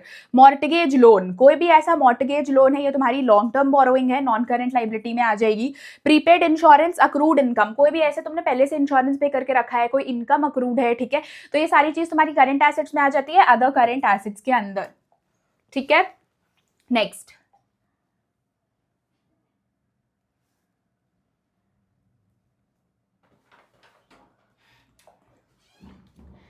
लाइफ स्टॉक, लाइफ स्टॉक क्या होता है, non current assets, property plant equipment में तुम्हारा आ जाएगा, ये तुमने क्लास 11th में पढ़ा होगा लाइफ स्टॉक।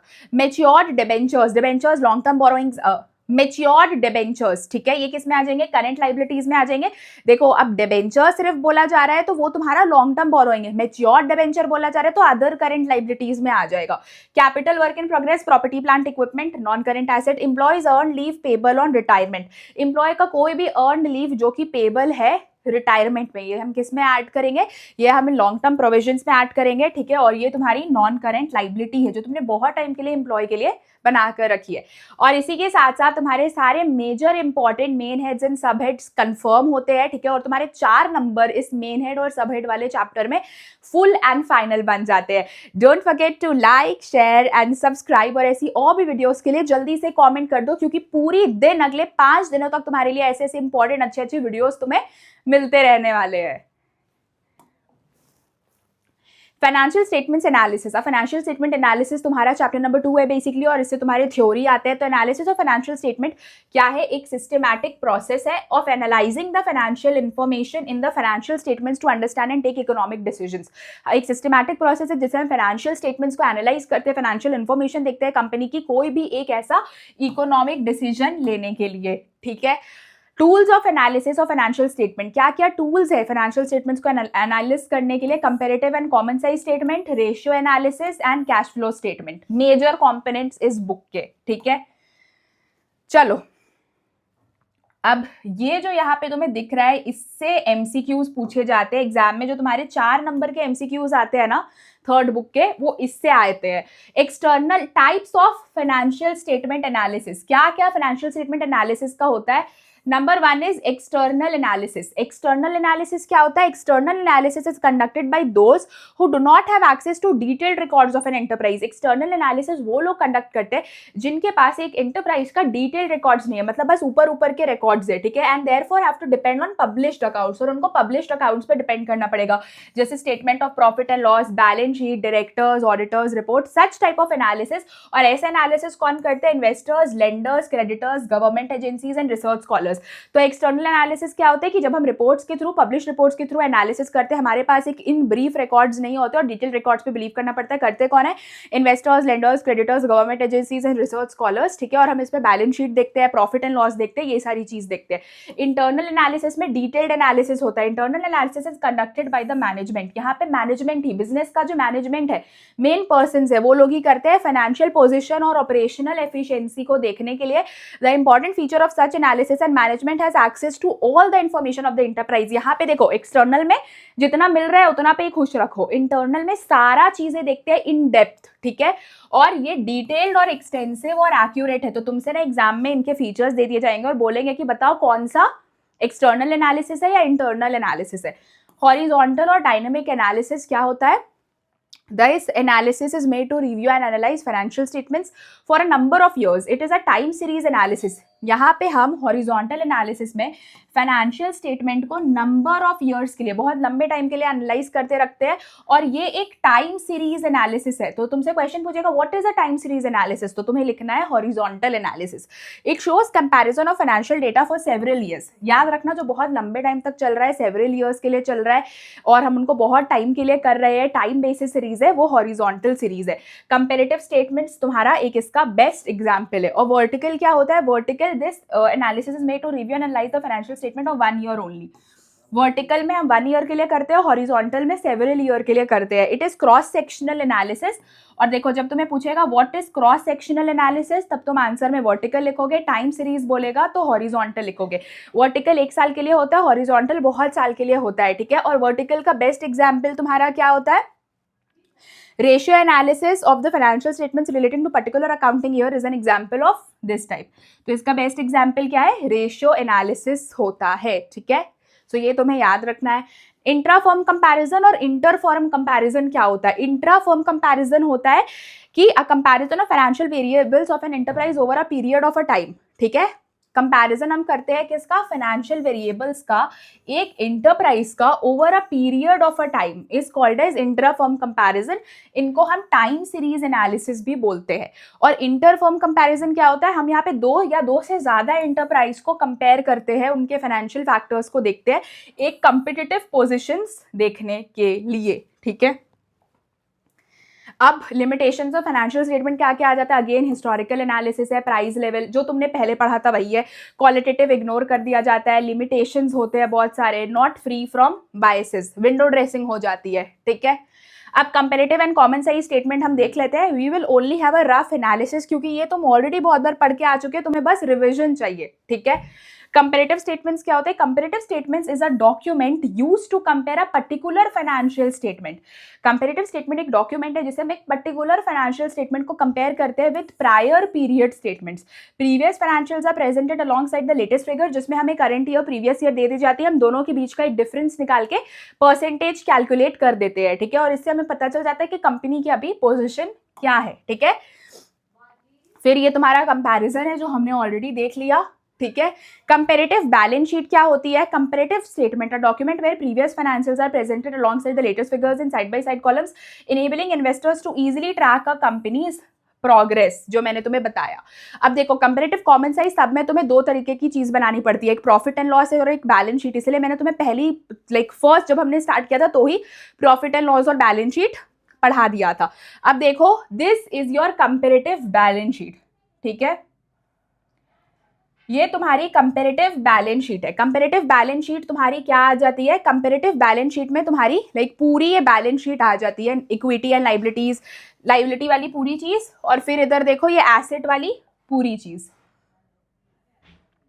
कैसी लग रही है मैराथन की प्रिपरेशन? इसी के साथ साथ मैं आपको बताने आ गई हूँ कि टेस्ट कोच प्राइम के ऑफिशियल वेबसाइट में learn.testcoach.in टेस्ट सीरीज में तुम्हें प्रीमियम मॉक टेस्ट मिल रहे हैं, और ये प्रीमियम मॉक टेस्ट की वैलिडिटी 5 मंथ्स तक है, ठीक है। तुम इसे अभी परचेज कर सकते हो। इसकी ओरिजिनल प्राइस ₹499 है, बट अगर तुम मेरा कूपन कोड फाहिमा50 अप्लाई करोगे तो तुम्हें ये सारे मॉक टेस्ट सिर्फ ₹199 में मिल जाएंगे। और देखो इसमें टोटल तुम्हारे 20 मॉक टेस्ट है, तुम्हें 20 क्वेश्चंस मिलते हैं, ठीक है। उसके साथ ही साथ तुम्हें 30 मिनट्स का टाइम भी मिलता है। एंड फिर अगर तुम देखोगे तो तुम्हारे टोटल 20 मॉक टेस्ट है, तो तुम्हारी एग्जाम की प्रिपरेशन बहुत ज्यादा अच्छी हो जाएगी विद दीज मॉक टेस्ट। तुम्हें इनकी वीडियो सोल्यूशन लेक्चर्स भी मिल रहे हैं, प्रॉपर आंसर्स भी मिल रहे हैं, तो वेट क्या कर रहे हो, एग्जाम 2 दिन बाद है, ये मॉक टेस्ट परचेज कर लो। $499 का आफ्टर डिस्काउंट फाहिमा50 लगाओगे तो तुम्हें 199 में मिल जाएगा, एंड तुम्हारी प्रिपरेशन बहुत नेक्स्ट लेवल हो जाएगी। सो बिल्कुल भी ये मॉक टेस्ट मिस मत करना। इतना ही नहीं, ये तो बस अकाउंट्स के मॉक पेपर्स है। अकाउंट्स के मॉक पेपर्स के साथ साथ तुम्हें यहाँ पे मेरी इकोनॉमिक्स के भी मॉक पेपर्स मिल जाएंगे, ठीक है। इकोनॉमिक्स के भी mock papers and business studies के भी मॉक पेपर्स। तो अगर तुम्हें ये लेना है तो अभी के अभी परचेज करो, लिंक्स डिस्क्रिप्शन बॉक्स में along with the coupon code, apply करो एंड गेट इट फॉर 199। ठीक है, देखो ये तुम्हारी लाइबिलिटीज आ गई कंपेरेटिव में, ठीक है, और ये तुम्हारी एसेट आ गई, ठीक है। अब फॉर्मेट क्या होता है कंपेरेटिव का, एरर्स थे तो मैंने वो सही कर दिया। तुम हमेशा याद रखना कि कंपेरेटिव बैलेंस शीट में तुम्हारी पहला प्रीवियस ईयर आता है, फिर करंट ईयर, फिर एब्सोल्यूट चेंज और फिर परसेंटेज, ठीक है। अब तुम्हें यहाँ पे पूरे में नंबर्स दिए रहेंगे, लाइक प्रीवियस ईयर और करंट ईयर का तुम्हें नंबर्स दिया रहेगा, 5 लाख, 10 लाख, 1 लाख, 2 लाख ऐसे करके, ठीक है। तुम पढ़कर आए हो, हम बस एक रिविजन कर रहे हैं। तो एब्सोल्यूट चेंज तुम कैसे निकालोगे, current year minus previous year, देखो बी माइनस ए, और ABCD हमेशा ऐसे लिख लेना, बी माइनस ए करोगे तो एब्सोल्यूट चेंज आ जाएगा। और परसेंटेज कैसे निकालोगे, ठीक है, तो C डिवाइडेड बाई ए, सी में से तुम प्रीवियस ईयर बैलेंस को डिवाइड करोगे, इनटू 100 कर दोगे, ठीक है। तो ऐसे करके तुम्हारा परसेंटेज निकल जाएगा। ये तुम्हें पूरे क्वेश्चन में करना है कंपेरेटिव बैलेंस शीट के केस में, ठीक है। एसेट साइड भी सेम, ठीक है। और अगर आंसर तुम्हारा नेगेटिव आया, अगर एब्सोल्यूट चेंज तुम्हारा नेगेटिव आया ब्रैकेट में, तो तुम्हारा परसेंट भी ब्रैकेट में ही आएगा। नाउ तुम्हारा कंपेरेटिव प्रॉफिट एंड लॉस क्या होता है, ये आउटलाइन करता है कंपनी का revenue, cost and expenses over a specific period of time, ठीक है। अब ये तुम्हारा आ जाता है यहाँ पर comparative statement of profit and loss, ठीक है। प्रॉफिट एंड लॉस भी हमने पढ़ा, तो प्रॉफिट एंड लॉस में भी तुम्हारा सेम चीज है, इधर भी पहले तुम्हारा प्रीवियस ईयर ही आएगा, ठीक है। पहले प्रीवियस ईयर फिर करंट ईयर, तो इसमें भी सेम है। तुम एब्सोल्यूट चेंज कैसे निकालोगे, A, B, C और D। एब्सोल्यूट चेंज कैसे निकालोगे, B माइनस A, और चेंज कैसे निकालोगे, C divided by A into 100, ठीक है। इसमें भी तुम्हें सेम चीज करनी है, बस तुम्हें यहाँ पे सारे आइटम्स दिए रहेंगे तो कुछ नहीं करना है, सिमिलरली हम यहाँ पे भी निकाल लेंगे। तो बहुत ज्यादा सिंपल काम होता है। बहुत बार क्या होगा ना कि ये तुम्हें इधर उधर अरेंज करके नहीं दिया रहेगा, तो तुम्हें फॉर्मेट क्यों याद करना है, ताकि तुम सबको खुद से अरेंज कर लो। रेवेन्यू फ्रॉम ऑपरेशंस लिखो, फिर अदर इनकम के सारे आउटपुट्स लिखो, तुम्हें ये दोनों चीज दी रहती है, ये दोनों चीज तुम्हें दी रहती है। या क्वेश्चन बहुत बार मिसिंग फिगर्स वाला भी आता है, तो तुम ये फॉर्मेट से एक को एक्स मान के आराम से निकाल सकते हो, ठीक है। चलो अब हम पढ़ने वाले हैं common size statement. Common size statement एक एनालिसिस है, इंटरप्रिटेशन है फाइनेंशियल स्टेटमेंट का। It is also known as vertical analysis, इसको हम लोग वर्टिकल एनालिसिस भी बोलते हैं। इससे भी आप फाइनेंशियल पोजीशन चेक करते हैं। और कॉमन साइज का एक बैलेंस शीट भी होता है, लाइक दोनों का प्रॉफिट और लॉस और बैलेंस शीट होता है, ठीक है। तो ये कॉमन साइज का क्या है, बैलेंस शीट है, ये कॉमन साइज का बैलेंस शीट है, ठीक है। और ये उसका statement of profit and loss है, ठीक है। तो ये कॉमन साइज का बैलेंस शीट है। Guys I am so sorry, इसमें ना वो एसेट वाली चीज आई गेस छूट गई है एक स्लाइड में, ठीक है, बट तुम लोग समझ जाना, ठीक है, कि ये लाइबिलिटी है, लाइबिलिटी के बाद एसेट भी आएगी, जैसा मैंने तुम्हें कंपेरेटिव में दिखाया, ठीक है। तो कॉमन साइज में ना बाबू, इसके नाम से ही तुम्हें समझना है कि हम एक कॉमन बेस लेते हैं। क्या लेते हैं, कॉमन बेस। जैसे कि वहां पे जब तुम डिवाइड करते थे कंपेरेटिव में तो एब्सोल्यूट चेंज निकालते थे और फिर एब्सोल्यूट चेंज को प्रीवियस ईयर के प्रॉफिट के साथ डिवाइड करके परसेंटेज निकाल देते थे। यहाँ पे डिवीजन के लिए हम एक कॉमन बेस लेंगे। तो कभी भी अगर बैलेंस शीट का क्वेश्चन आया तो बैलेंस शीट के क्वेश्चन के टाइम पे हम टोटल को अपना क्या लेंगे, बेस लेंगे। किसको अपना बेस लेंगे, टोटल को, ठीक है। तो हम टोटल को अपना एक बेस लेंगे। जैसे कि जब भी तुम बैलेंस शीट बनाओगे तो तुम्हारा लाइबिलिटीज का, यहाँ पे अदर करंट लाइबिलिटीज के बाद एक पूरा ओवरऑल टोटल आता है ना यहाँ पे, ठीक है, और फिर नीचे एसेट का भी टोटल आता है। लाइबिलिटी और एसेट का टोटल सेम ही होता है, ठीक है। तो जो भी यहाँ अमाउंट रहेगा, फॉर एग्जाम्पल यहाँ पे तुम्हारा जो भी अमाउंट है, और ये तुम्हारा हमेशा इसका फॉर्मेट क्या चलेगा, previous year, current year, again ये तुम्हारे यहाँ पे करंट ईयर लिखो ना, previous year, current year, again previous year and current year. ये previous year, current year, previous year, current year चलेगा, ठीक है, ठीक है। तो previous year, current year, previous year, current year, और इधर तुम्हारा दोनों का परसेंटेज आता है, ठीक है। तो ये तुम्हारा प्रीवियस ईयर है, यहाँ पे तुम्हारा एक टोटल आएगा। सिमिलरली एसेट का भी एक टोटल होता है। यहाँ पे एसेट वाली स्लाइड मिसिंग है इसलिए मैं तुम्हें एक्सप्लेन कर दे रही हूँ। एसेट का भी एक टोटल होता है। तो तुम परसेंट कैसे कैलकुलेट करोगे, फॉर एग्जाम्पल तुम्हारा शेयर कैपिटल गिवन है प्रीवियस ईयर का 5 लाख और करेंट ईयर का 10 लाख, ठीक है। तो पहले तुम प्रीवियस ईयर का सारा काम कर लोगे। जैसे कि प्रीवियस ईयर 5 लाख और इधर अगर तुम्हारा टोटल 1 करोड़ रुपीज है, ठीक है, तो तुम इसको परसेंटेज कैसे निकालोगे, परसेंटेज तुम निकालोगे 5 lakh divided by 1 crore into 100, ठीक है। तो जाके तुम्हारा एक परसेंट आएगा। फिर तुम करेंट ईयर के टोटल के साथ डिवीजन करके परसेंटेज यहाँ पे लिखोगे। तो पहले प्रीवियस ईयर करो तो करेंट भूल जाना, पहले प्रीवियस का सारा परसेंटेज प्रीवियस में लिख लेना, फिर करेंट का करेंट के टोटल के साथ डिवाइड करके करंट ईयर में परसेंटेज लिख लेना, ठीक है। तो ये कब, बैलेंस शीट के केस में कॉमन बेस किसको लेंगे, टोटल को। एसेट का भी एक टोटल होता है, मैं तुम्हें दिखा दे रही हूँ कैसा, अभी तुम्हारे डाउट्स क्लियर हो जाएंगे। देखो जैसे कि ये बैलेंस शीट है, ठीक है, यहाँ पे हमारा टोटल आता है, ये तुम्हारा टोटल का कॉलम रहता है, और ये टोटल और एसेट साइड का यहाँ का टोटल, देखो यहाँ पे टोटल आया ना, दोनों सेम होता है, ठीक है। तो तुम्हें बस कुछ नहीं करना है कि जब भी तुम ये बनाओ कॉमन साइज का बैलेंस शीट, तो तुम्हें प्रीवियस ईयर को प्रीवियस ईयर के टोटल के साथ डिवाइड करना है, इंटू 100 प्रीवियस ईयर में लिखा, करंट ईयर को करंट के टोटल के साथ डिवाइड करेंगे, इंटू 100 करंट ईयर में लिखा, ठीक है। बस ये फॉलो करना है। सब में जितने भी तुम्हें आइटम्स दिए रहेंगे, रिजर्व एंड सरप्लस का, money received again share warrants का, लॉन्ग टर्म बोरोइंग्स का, डेफर्ड टैक्स लायबिलिटी का, सबका सेम, ठीक है। इसी तरीके से हमारा कॉमन स्टेटमेंट आ जाता है, कॉमन साइज का profit and loss. Profit and loss में तुम्हारा कॉमन बेस क्या होता है, तुम्हारा कॉमन बेस होता है RFO, रेवेन्यू फ्रॉम ऑपरेशंस, ये तुम्हारा कॉमन बेस है, ठीक है। इसमें भी तुम्हारा करंट इसमें भी तुम्हारा आता है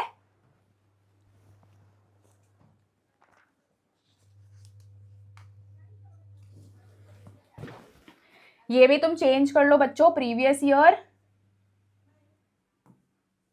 current year, previous year, current year, इसका भी सेम है। पहले सारे प्रीवियस ईयर का करोगे, फिर सारे करंट ईयर का करोगे, प्रीवियस ईयर का परसेंटेज लिखोगे प्रीवियस ईयर में, करंट ईयर का परसेंटेज करंट ईयर में, ठीक है।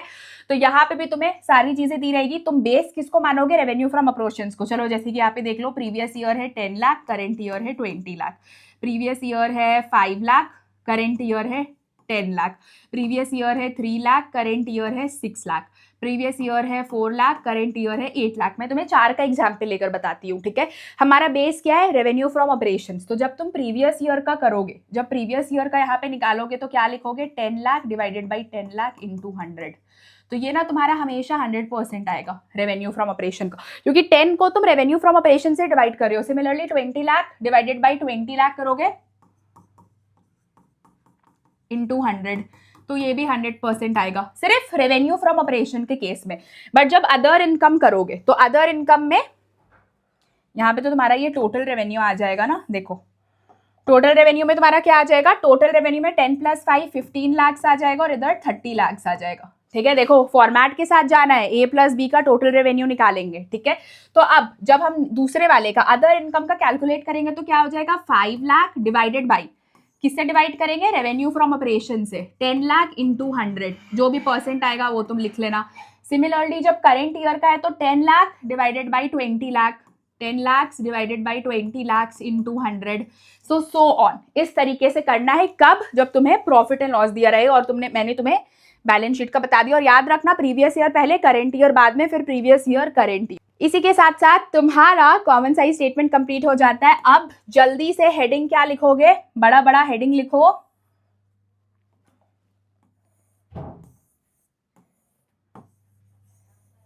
रेशियो एनालिसिस, ठीक है। और रेशियो एनालिसिस में हम कौन से आज 2 रेशियो सीखने वाले हैं? Liquidity and solvency. क्योंकि वीडियो बहुत बड़ी हो जाएगी, इसलिए बाकी के जो 2 रेशियोज है तुम्हारे एक्टिविटी एंड प्रॉफिटेबिलिटी, वो हम बाद की लेक्चर में सीखेंगे, and followed with cash flow statement. और तुम्हारा बुक 3 कंप्लीट और तुम एग्जाम के लिए रेडी। डालो अकाउंटिंग रेशियोज, ठीक है। अब अकाउंटिंग रेशियोज होते क्या है, दी हम इसे कैलकुलेट क्यों करते हैं? देखो, बुक का क्या नाम है? एनालिसिस ऑफ फाइनेंशियल स्टेटमेंट्स, ठीक है। तो तुम एनालिसिस ऑफ फाइनेंशियल स्टेटमेंट्स में हम बहुत से अलग अलग टाइप की बुक्स बनाते हैं, balance sheet, statement of profit and loss, उनको अच्छे से पढ़ने के लिए, एनालाइज करने के लिए, उनके डेटा को अच्छे से समझने के लिए, ठीक है। अलग अलग फाइनेंशियल फैक्टर्स के रिलेशनशिप को पढ़ने के लिए हम ये अकाउंटिंग रेशियोज बनाते हैं, ठीक है। अब अकाउंटिंग रेशियोज तुम्हारे कौन कौन से टाइप के हो सकते हैं, चलो वो भी देखते हैं। अकाउंटिंग रेशियो में तुम सबसे पहले पढ़ने वाले हो प्योर रेशियो, ठीक है। तुम्हारा अकाउंटिंग रेशियोज कौन कौन से टाइप के होते हैं? सबसे पहला तो तुम्हारा आ जाता है प्योर रेशियो, मतलब कि तुम लिखते हो ऐसे 2:1 के फॉर्म में, ठीक है। फिर तुम्हारा आ जाता है फ्रैक्शन फॉर्म में, ठीक है। फ्रैक्शन में तुम कैसे लिखते हो? 2/1, ठीक है। उसके बाद तुम्हारा टाइम्स में आ जाता है। टाइम्स में तुम कैसे लिखते हो? टाइम्स में तुम लिखोगे 2 टाइम्स, ठीक है।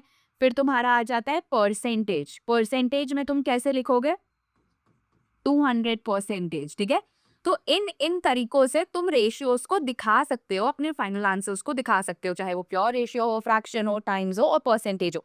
अब now what are the different types of ratios, तुम्हें इस चैप्टर में पढ़ने हैं, ठीक है। तो तुम्हें इस चैप्टर में पढ़ने हैं, सबसे पहला तुम्हें इस चैप्टर में पढ़ने हैं टोटल 4 टाइप के रेशियोज, ठीक है। मैं यहां से लिख रही हूं। सबसे पहला तुम्हारा रेशियो जो तुम आज पढ़ने वाले हो वो है लिक्विडिटी रेशियो, ठीक है। इसके बाद तुम पढ़ोगे सॉल्वेंसी रेशियो,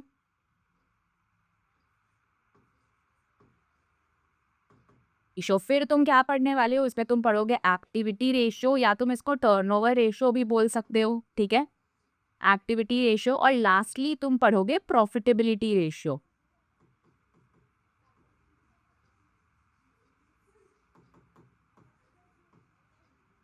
ये 4 तरीके के रेशियोज तुम इस चैप्टर में पढ़ने वाले हो। आज के इस क्लास में हम लोग कवर करेंगे लिक्विडिटी रेशियोज, ठीक है, and the second one is solvency ratios, ठीक है। ये 2 तरीके के रेशियोज आज हम लोग कवर करने वाले हैं, ठीक है।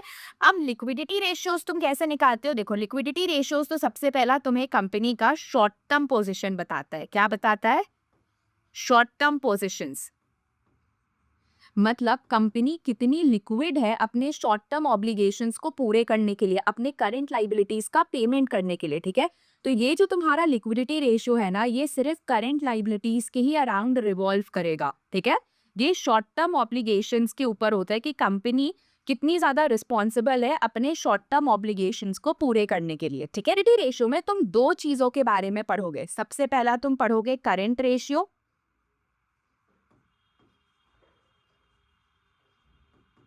और दूसरा तुम पढ़ोगे क्विक रेशियो।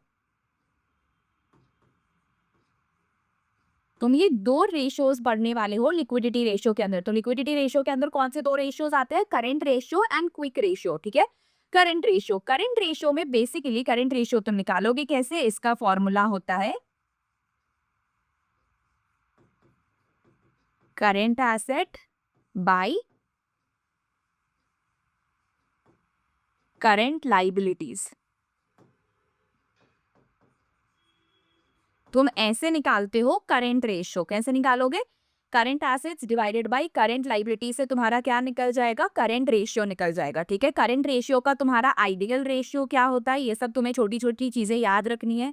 करंट रेशियो का तुम्हारा आइडियल रेशियो होता है 2:1, ठीक है। एंड इसमें तुम एक छोटा सा नोट लिखो। वो नोट क्या है जल्दी से देखो, ठीक है, कि डेटर्स तुम्हें हमेशा लेने हैं नेट वैल्यू में, डेटर्स तुम हमेशा काउंट करोगे नेट वैल्यू में। नेट वैल्यू का मतलब क्या दी, मतलब कि प्रोविजन माइनस करके, प्रोविजन माइनस करके, ठीक है।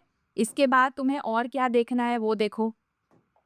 इसके बाद दूसरा चीज ये है कि तुम्हें जितने भी तुम्हारे, तुमने पढ़ा है ना करेंट एसेट्स में इन्वेंट्रीज भी आता है, तो इन्वेंट्रीज के अंदर यू विल नॉट इंक्लूड दो चीजें, पहला तो रूस टूल्स, दूसरा स्टोर्स एंड स्पेयर पार्ट्स। ये दो चीजें तुम इन्वेंट्रीज में बिल्कुल भी ऐड नहीं करोगे। तो करंट रेशियो कैसे निकालोगे, current assets bye current liabilities. Ideal ratio तुम्हारा कितना होता है, 2:1 होता है।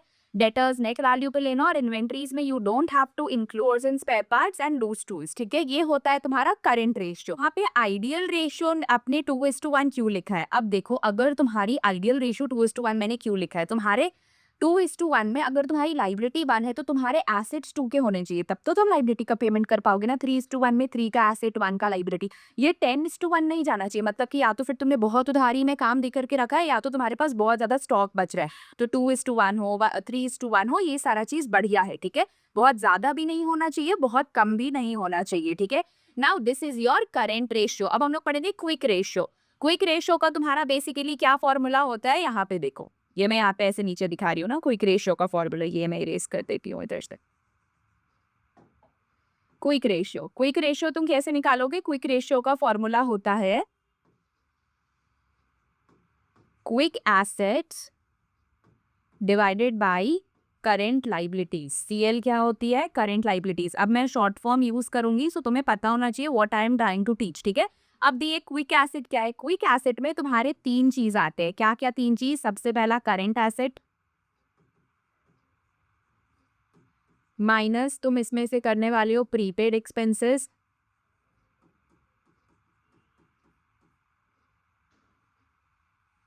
ये तुम्हें दिख रहा नहीं होगा सो मैं ये इधर कर दे रही हूँ, ठीक है। क्विक एसेट्स में तुम्हारी क्या क्या आते हैं, सबसे पहले करंट एसेट्स। करंट एसेट्स में प्रीपेड एक्सपेंसेस को तुम माइनस करोगे, इसमें से तुम एक और चीज माइनस करोगे, वो क्या होता है, इन्वेंट्रीज, ठीक है, और एडवांस टैक्स। तो तुम्हें 3 चीज क्विक एसेट्स में से माइनस करनी है। क्या क्या 3 चीज, उसको तुम शॉर्ट फॉर्म में याद कर सकते हो, आईपीए। सबसे पहला तुम्हारा इन्वेंट्रीज, ठीक है। Next you have prepaid expenses,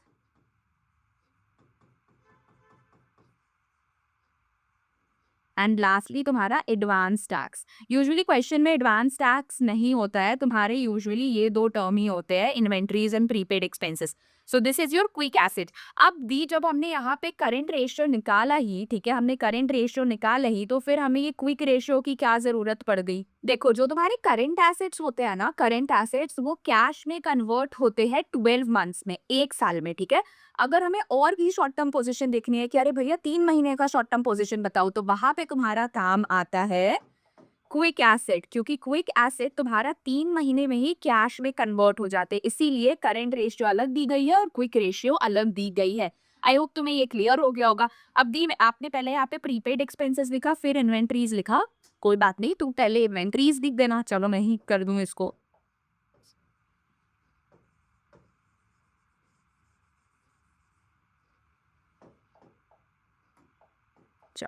पहले इन्वेंट्रीज माइनस करोगे, फिर प्रीपेड एक्सपेंस माइनस करोगे, और फिर एडवांस टैक्स माइनस करोगे, ठीक है। सो 3 चीजें ये तुम्हें यहाँ पे ध्यान में रखनी है। इसका आइडियल रेशियो क्या होगा, इसका आइडियल रेशियो होगा 1:1। आइडियल रेशियो भी याद रखना है क्या दी, हाँ याद रखना है। एग्जामिनर तुम्हारा बेसिकली जो 20 मार्क्स का वाइवा वगैरह प्रैक्टिकल्स होगा ना, वो इस चैप्टर से ही होगा, ठीक है।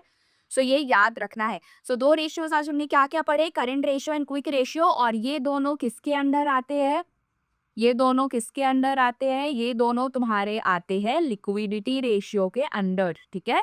तो ये चीजें नहीं भूलनी है। सो आई होप अब क्लियर हो गया होगा। चलो हम लोग जल्दी से पढ़ने वाले हैं सॉल्वेंसी रेशियो। चलो तुमने लिक्विडिटी रेशियो तो अच्छे से पढ़ लिया, अब जल्दी से हेडिंग डालो सॉल्वेंसी रेशियो। अब सॉल्वेंसी रेशियो क्या होता है, देखो तुमने लिक्विडिटी में क्या पढ़ा कि वो वहाँ पे शॉर्ट टर्म ऑब्लिगेशंस दिखती है, कंपनी की शॉर्ट टर्म पोजीशन जो कि किसके अराउंड रिवॉल्व करती है, करंट लाइबिलिटीज के अराउंड। सॉल्वेंसी रेशियो तुम्हें बताता है कि कंपनी अपने लॉन्ग टर्म लाइबिलिटीज को पे कर पाएगी कि नहीं, लॉन्ग टर्म लाइबिलिटीज, ठीक है। और ये किसके अराउंड रिवॉल्व करता है, ये कंप्लीटली नॉन करेंट लाइबिलिटीज के अराउंड रिवॉल्व करता है, ठीक है। दिस इज सॉल्वेंसी रेशियो कि कंपनी अपने लॉन्ग टर्म ऑब्लिगेशंस को कितना जल्दी पे कर पाएगी, और ये नॉन करेंट लाइबिलिटीज के अराउंड रिवॉल्व करता है। सॉल्वेंसी रेशियो में तुम्हें टोटल 5 रेशियोज पढ़ने पड़ेंगे, तुम्हें 5 तरीके की रेशियोज पढ़ने पड़ेंगे अंडर सॉल्वेंसी रेशियो। मैंने थोड़ा यहाँ पे ड्राइंग बनाई है, ठीक है। दैट इज डेब्ट to equity ratio, total assets to डेब्ट ratio, proprietary ratio, interest coverage ratio and डेब्ट टू कैपिटल एम्प्लॉयड रेशियो। ये 5 तरीके की रेशियो तुम्हें पढ़नी पड़ेगी, ठीक है। सबसे पहला तुम्हारा आता है डेब्ट टू इक्विटी रेशियो। अब देखो इस वाले रेशियो, सॉल्वेंसी रेशियो का सबसे बड़ा फायदा ये है ना कि ये नाम से ही तुम्हारे रेशियोज बनेंगे, ठीक है। सबसे पहला जो तुम्हारा आ रहा है डेब्ट टू इक्विटी रेशियो, देखो इसका क्या फॉर्मूला है।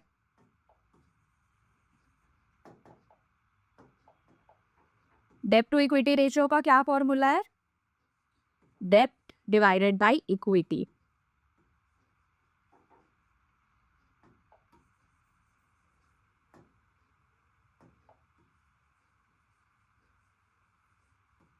Depth to equity. अब डेप्थ में तुम क्या कंसिडर करने वाले हो, अब डेप्थ में याद रखना कि तुम कंसिडर करोगे नॉन करेंट लाइबिलिटीज को, किसको, नॉन करेंट लाइबिलिटीज को, ठीक है। एंड इक्विटी यू नो हम किसको बोलते हैं, शेयर होल्डर्स फंड को। कल ही पढ़कर आए हो ना कि इक्विटी में क्या आता है, इक्विटी एंड लाइबिलिटीज पढ़े थे, तो इक्विटी में क्या आता था, शेयर होल्डर फंड, जिसमें शेयर कैपिटल और रिजर्व्स एंड सरप्लस आता है। तो ये तुम्हारा डेब्ट टू इक्विटी हुआ। टोटल एसेट्स टू डेब्ट रेशियो, टोटल एसेट्स टू डेब्ट की बहुत ईजी है, ठीक है। इसमें तुम्हें क्या लिखना है, total assets divided by debts. Total assets में तुम्हारा क्या आ जाएगा, non current assets plus current assets मिल करके क्या बनते हैं, टोटल एसेट्स, ठीक है। और डेट्स तुम्हें पता ही है नॉन करेंट लाइबिलिटीज। तो ये भी बहुत सिंपल हुआ, total assets to debt ratio, देखो total assets divided by debt. Proprietary ratio क्या होती है, प्रोप्राइटरी रेशियो तुम्हारी होती है equity divided by total assets. अब इक्विटी तुम्हें पता है क्या होती है, शेयर होल्डर फंड, और total assets non current liability plus current liability. अब यहाँ पे एक ट्रिक देखो, ट्रिक क्या है, ये तीनों रेशियो में, ये तीनों रेशियो में यहाँ तक 3 चीज कॉमन है। क्या 3 चीज, सबसे पहला तो टोटल एसेट, ठीक है। दूसरा non current liabilities plus current liabilities, और share holder fund. Common in the sense, अगर तुम्हें ये निकालना आ गया कि टोटल एसेट कैसे निकालते हैं, नॉन करेंट लाइबिलिटी और करेंट लाइबिलिटी कैसे निकालते हैं, और शेयर होल्डर फंड में क्या आता है, तो इन तीनों चीजों में यही चीज मिल रहा है। देखो डेब्ट टू इक्विटी में क्या आ रहा है, डेब्ट और इक्विटी। डेब्ट में क्या होता है, नॉन करेंट लाइबिलिटी, इक्विटी में क्या होता है, share holder fund.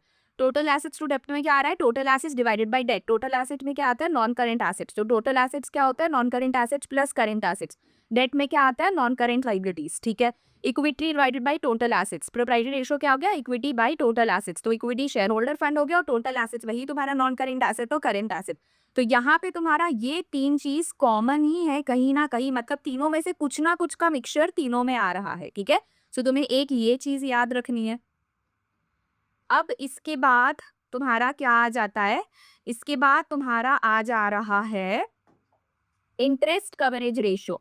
Interest coverage ratio में बेसिकली हम अपने प्रॉफिट्स को कंपेयर करते हैं फिक्स्ड इंटरेस्ट कमिटमेंट्स के साथ, ठीक है। मतलब फॉर एग्जांपल तुम्हारा प्रॉफिट है 10 लाख रुपीस का, ठीक है, और तुम्हारी लाइबिलिटी भी है 10 लाख रुपीस की। तो ये तो भाई डिफिकल्ट हो गया ना, मतलब मेरा भाई this is a very risky thing. तुमने उधार वगैरह लेकर रखा है, अब तुम्हें इंटरेस्ट भी पे करना है, ठीक है। तो अगर तुम्हारा प्रॉफिट भी 10 लाख का और उधार भी 10 लाख का, तो तुम कैसे करोगे, it is a risky thing. भाई तुम्हारा प्रॉफिट 10 लाख का है और उधार 8 लाख का है, तो तुम दे दोगे, तुम्हारे पास फिर भी कुछ पैसा बचेगा। प्रॉफिट 10 लाख का है, उधार 5 लाख का है, तो भी ठीक है। तो इंटरेस्ट कवरेज रेशियो ने हम अपने प्रॉफिट्स को फिक्स्ड इंटरेस्ट कमिटमेंट्स के साथ कंपेयर करते हैं, ठीक है। तो इंटरेस्ट कवरेज रेशियो तुम क्या कैसे निकालोगे, यहाँ पे तुम्हारा टर्म आता है ईबिट। ईबिट मतलब क्या, earning before interest and tax, ठीक है, डिवाइडेड बाय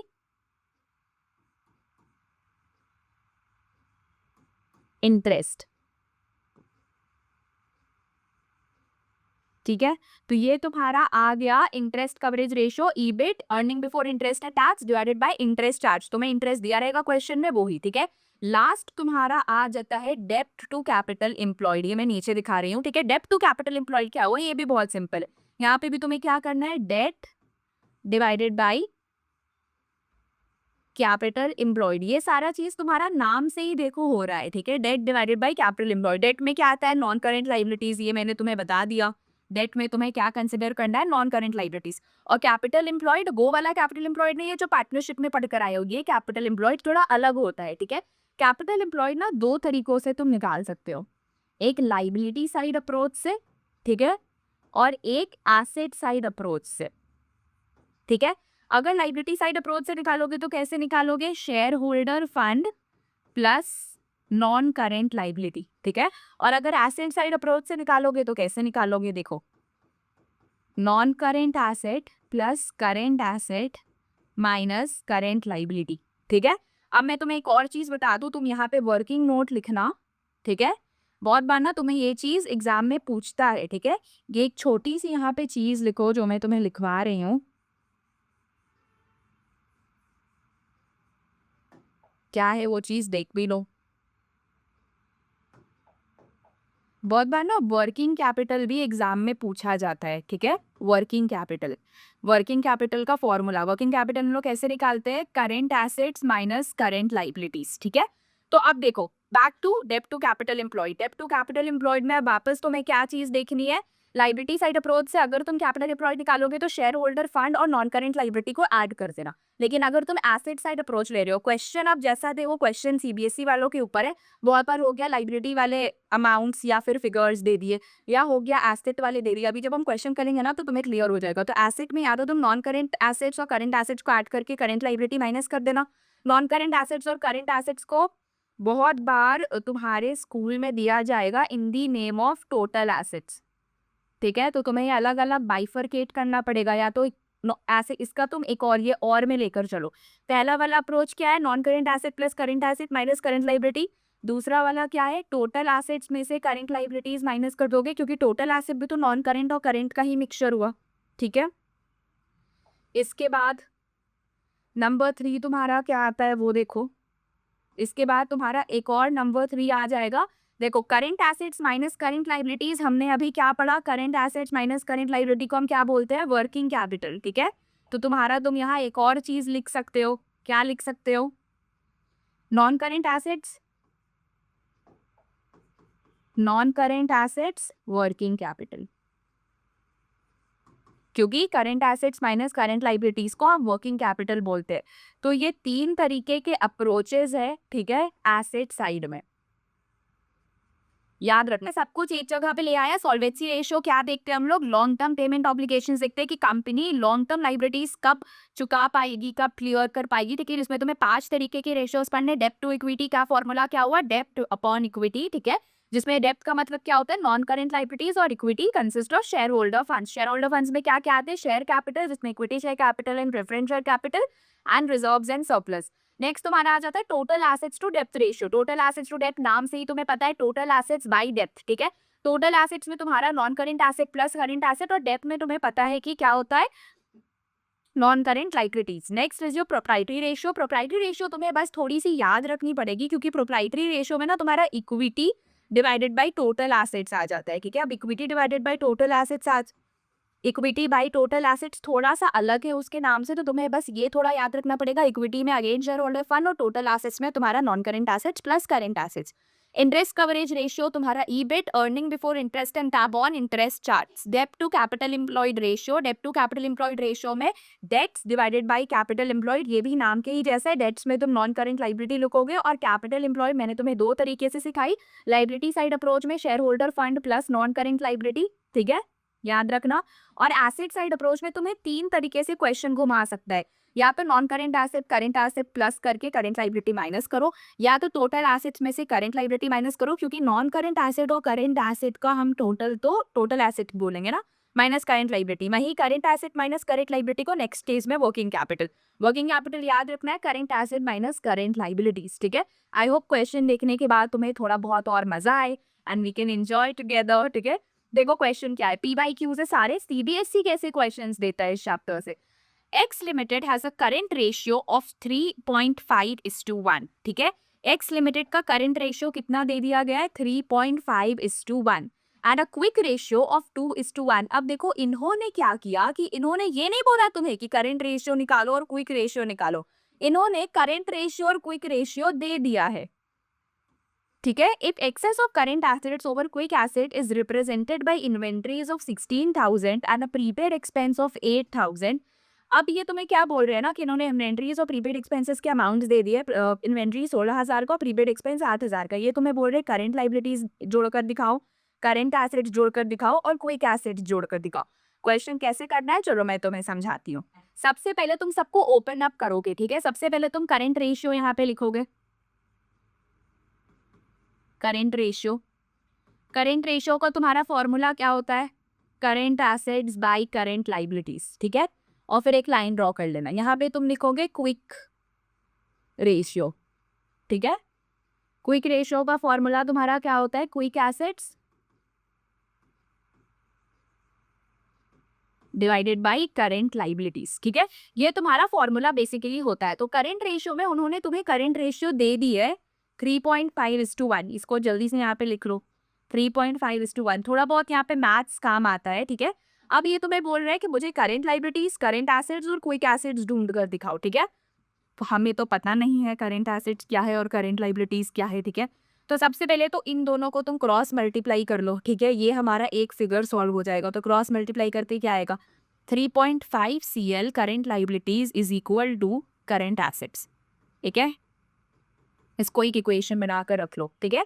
ये अपने पास साइड रखो। अब क्विक रेशियो में देखो, क्विक एसेट्स को भी हम ओपन अप करेंगे। क्विक एसेट्स तुम्हारा क्या होता है, current assets minus inventories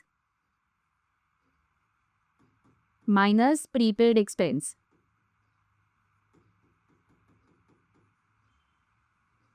divided by current liabilities, ठीक है। अब देखो इन्होंने तुम्हें क्विक रेशियो भी देकर रखी है 2:1, तो क्विक रेशियो को भी यहाँ 2:1 ऐसे लिखोगे, ठीक है।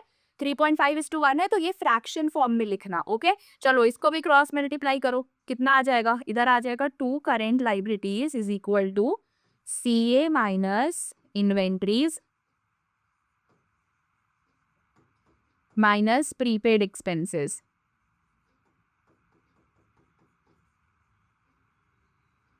ठीक है। ये कर लिया तुम। अभी देखो मेरे पास करंट एसेट की कहीं ना कहीं ये वैल्यू है 3.5 CL, 3.5 CL वैल्यू है और हमें क्वेश्चन में इन्वेंटरीज दिया गया है और प्रीपेड एक्सपेंसेस भी 8,000 दिया गया है, ठीक है।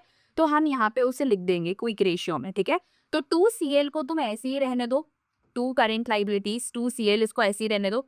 करंट एसेट में हम ये वाला वैल्यू डालेंगे, ठीक है, 3.5 CL, 3.5 CL माइनस इन्वेंट्रीज तुम्हारा कितने का है, 16,000 का, और प्रीपेड एक्सपेंसेस है तुम्हारा 8,000 का, ठीक है।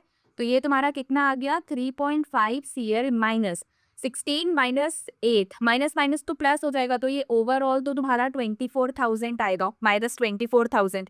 अब तुम्हें कुछ नहीं करना है, इधर तो तुम्हारा 2 CL है, क्या करो ये 24,000 को इधर ले आओ और 2 CL को उधर ले जाओ, ठीक है। क्या करना है हमें, देखो 24,000 तुम्हारा इधर आ जाएगा is equal to 3.5 CL minus 2 CL, ठीक है।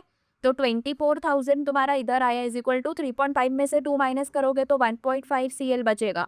अब 24,000 में से डिवाइड कर दो 1.5 को, तो ये तुम्हारा कितना आ जाएगा, इधर से डेसिमल हटाओगे तो ऊपर आ जाएगा, ठीक है। इज इक्वल टू तुम्हारा करंट लाइबिलिटीज निकल जाएगा, CL इज करंट लाइबिलिटीज, ठीक है। जल्दी से देखो कितना आता है, 15 1 15 आएगा 16,000। तुम्हारी करंट लाइबिलिटीज कितनी की हो गई, 16,000 की हो गई।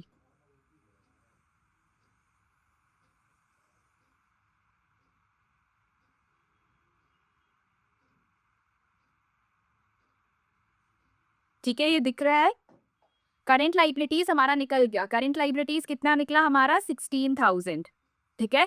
अब करंट लाइबिलिटीज निकल गया तो हम करंट एसेट्स निकाल लेंगे, ठीक है, बहुत सिंपल है। करंट एसेट्स अब हम कैसे निकालेंगे, देखो तो अब अगर तुम क्विक रेशियो में देखोगे तो क्विक रेशियो में मैं इसको यहाँ पे लिख रही हूँ ना, क्विक रेशियो था तुम्हारा 2/1 is equal to current assets minus inventories था तुम्हारा 16,000 का, माइनस प्रीपेड एक्सपेंस था 8,000 का, डिवाइडेड बाई करंट लाइबिलिटीज। 16,000 की करंट लाइबिलिटीज आ गई है, ठीक है। तो अब इसको क्रॉस मल्टीप्लाई करोगे तो 2 into 16,000 is equal to current assets minus 24,000, ठीक है। तो 16 टू ज़ा 32 हो गया, 32 plus 24 is equal to current assets. 56,000 का तुम्हारा क्या निकल गया, करेंट एसेट निकल गया। देखा तुम्हें कैसे कैसे लिखते जाना है। तो तुम्हारा करेंट एसेट्स कितना का निकल गया, 56,000 का, ठीक है। तो क्विक एसेट्स कितना होगा, क्विक एसेट सिंपल है, यहाँ पे बस करेंट एसेट्स की जगह तुम लिख दो जो तुम्हारा ये निकला है 56,000। तो क्विक एसेट कितनी का हो गया, 56 माइनस 24 का तुम्हारा निकल गया 32,000 का तुम्हारा निकल गया क्विक एसेट। हमने बस क्या किया, 56 को यहाँ पे बिठा दिया और इसको माइनस कर दिया। So this is how you solve questions, ठीक है। सबसे पहले ओपन अप करो, फिर बस बैठाते जाओ। क्वेश्चन नंबर 1, अब क्वेश्चन नंबर 2 सॉल्व करेंगे। देखो ये question number 2, calculate quick ratio and डेब्ट equity ratio from the following information, ठीक है। तुम्हें क्विक रेशियो कैलकुलेट करनी है और डेब्ट इक्विटी रेशियो कैलकुलेट करनी है।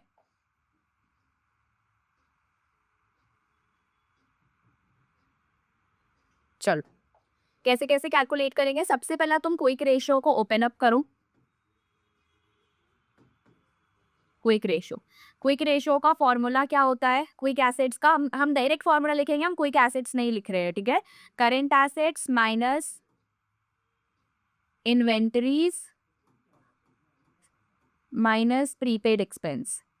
अब देखो बहुत बार क्वेश्चन में ना इन्वेंटरीज और प्रीपेड एक्सपेंसेस दी नहीं होती है, दोनों में से एक ही दिया रहता है, तो अदर वाले को 0 मानकर चलना, ठीक है, डिवाइडेड बाय करंट लाइबिलिटीज, ठीक है। और तुम्हारा दूसरा वाला फॉर्मूला क्या होता है, डेट इक्विटी। डेट इक्विटी में तुम क्या लिखोगे, डेट डिवाइडेड बाय इक्विटी। अब देखो सबसे पहले ओपन अप करेंगे। देखो तुम्हें टोटल डेट्स दी हुई है, इन्वेंट्री दी हुई है, लॉन्ग टर्म डेट्स दिए गए हैं और वर्किंग कैपिटल दी हुई है। अभी इतना सब कुछ है, दी क्या करे, बहुत कंफ्यूजन लग रहा है, डर लग रहा है, कुछ मत करो, एक बैलेंस शीट बना लो। इधर रुपीस एसेट में क्या क्या आता है, नॉन करेंट एसेट्स और करेंट एसेट्स, ठीक है। और लाइबिलिटीज में क्या क्या आता है, share holder fund, current non current liability और करेंट लाइबिलिटी, ये सारा ही चीज आता है, ठीक है। चलो देखो तुम्हें टोटल डेट्स दी गई है, टोटल डेट्स मतलब कि फिर इन्वेंट्री दी गई है ₹2,20,000 की, लॉन्ग टर्म डेट्स दी गई है 6 लाख की। लॉन्ग टर्म डेट्स मतलब कि नॉन करेंट लाइबिलिटी, याद रखना तुम्हें अलग अलग नाम से दिया जाएगा, कंफ्यूज नहीं होना है, ठीक है। और वर्किंग कैपिटल भी दी गई है ₹2,40,000 की। शेयर होल्डर फंड है 12 लाख रुपए का, ठीक है। चलो बढ़िया, शेयर होल्डर फंड तुम्हें यहाँ पे 12 लाख का दे दिया गया है, ठीक है। शेयर होल्डर फंड 12 लाख का। वर्किंग कैपिटल तुम्हारा क्या होता है तुम्हें पता है, current assets minus current liability को ही हम वर्किंग कैपिटल बोलते हैं, ठीक है। बहुत इजी है, तुम्हारा डेब्ट तो बहुत आसानी से निकलने वाला है, ठीक है। डेब्ट टू इक्विटी रेशियो तो भाई तुम्हारी यहाँ पे long term debt 6 lakh rupees की दी गई है, ठीक है, वो 6 लाख लिखो डिवाइडेड बाई इक्विटी में तुम्हारा क्या आता है, share holder fund. Share holder fund भी 12 लाख का दिया हुआ है, इसको बस यहाँ पे सिंपली लिख लो। कितना आएगा, इधर से 0 0 कट करो, 0.5, तो ये तुम्हारा आ गया 0.5:1, ठीक है। ये तुम्हारा आ गया डेब्ट इक्विटी रेशियो 0.5:1, ठीक है।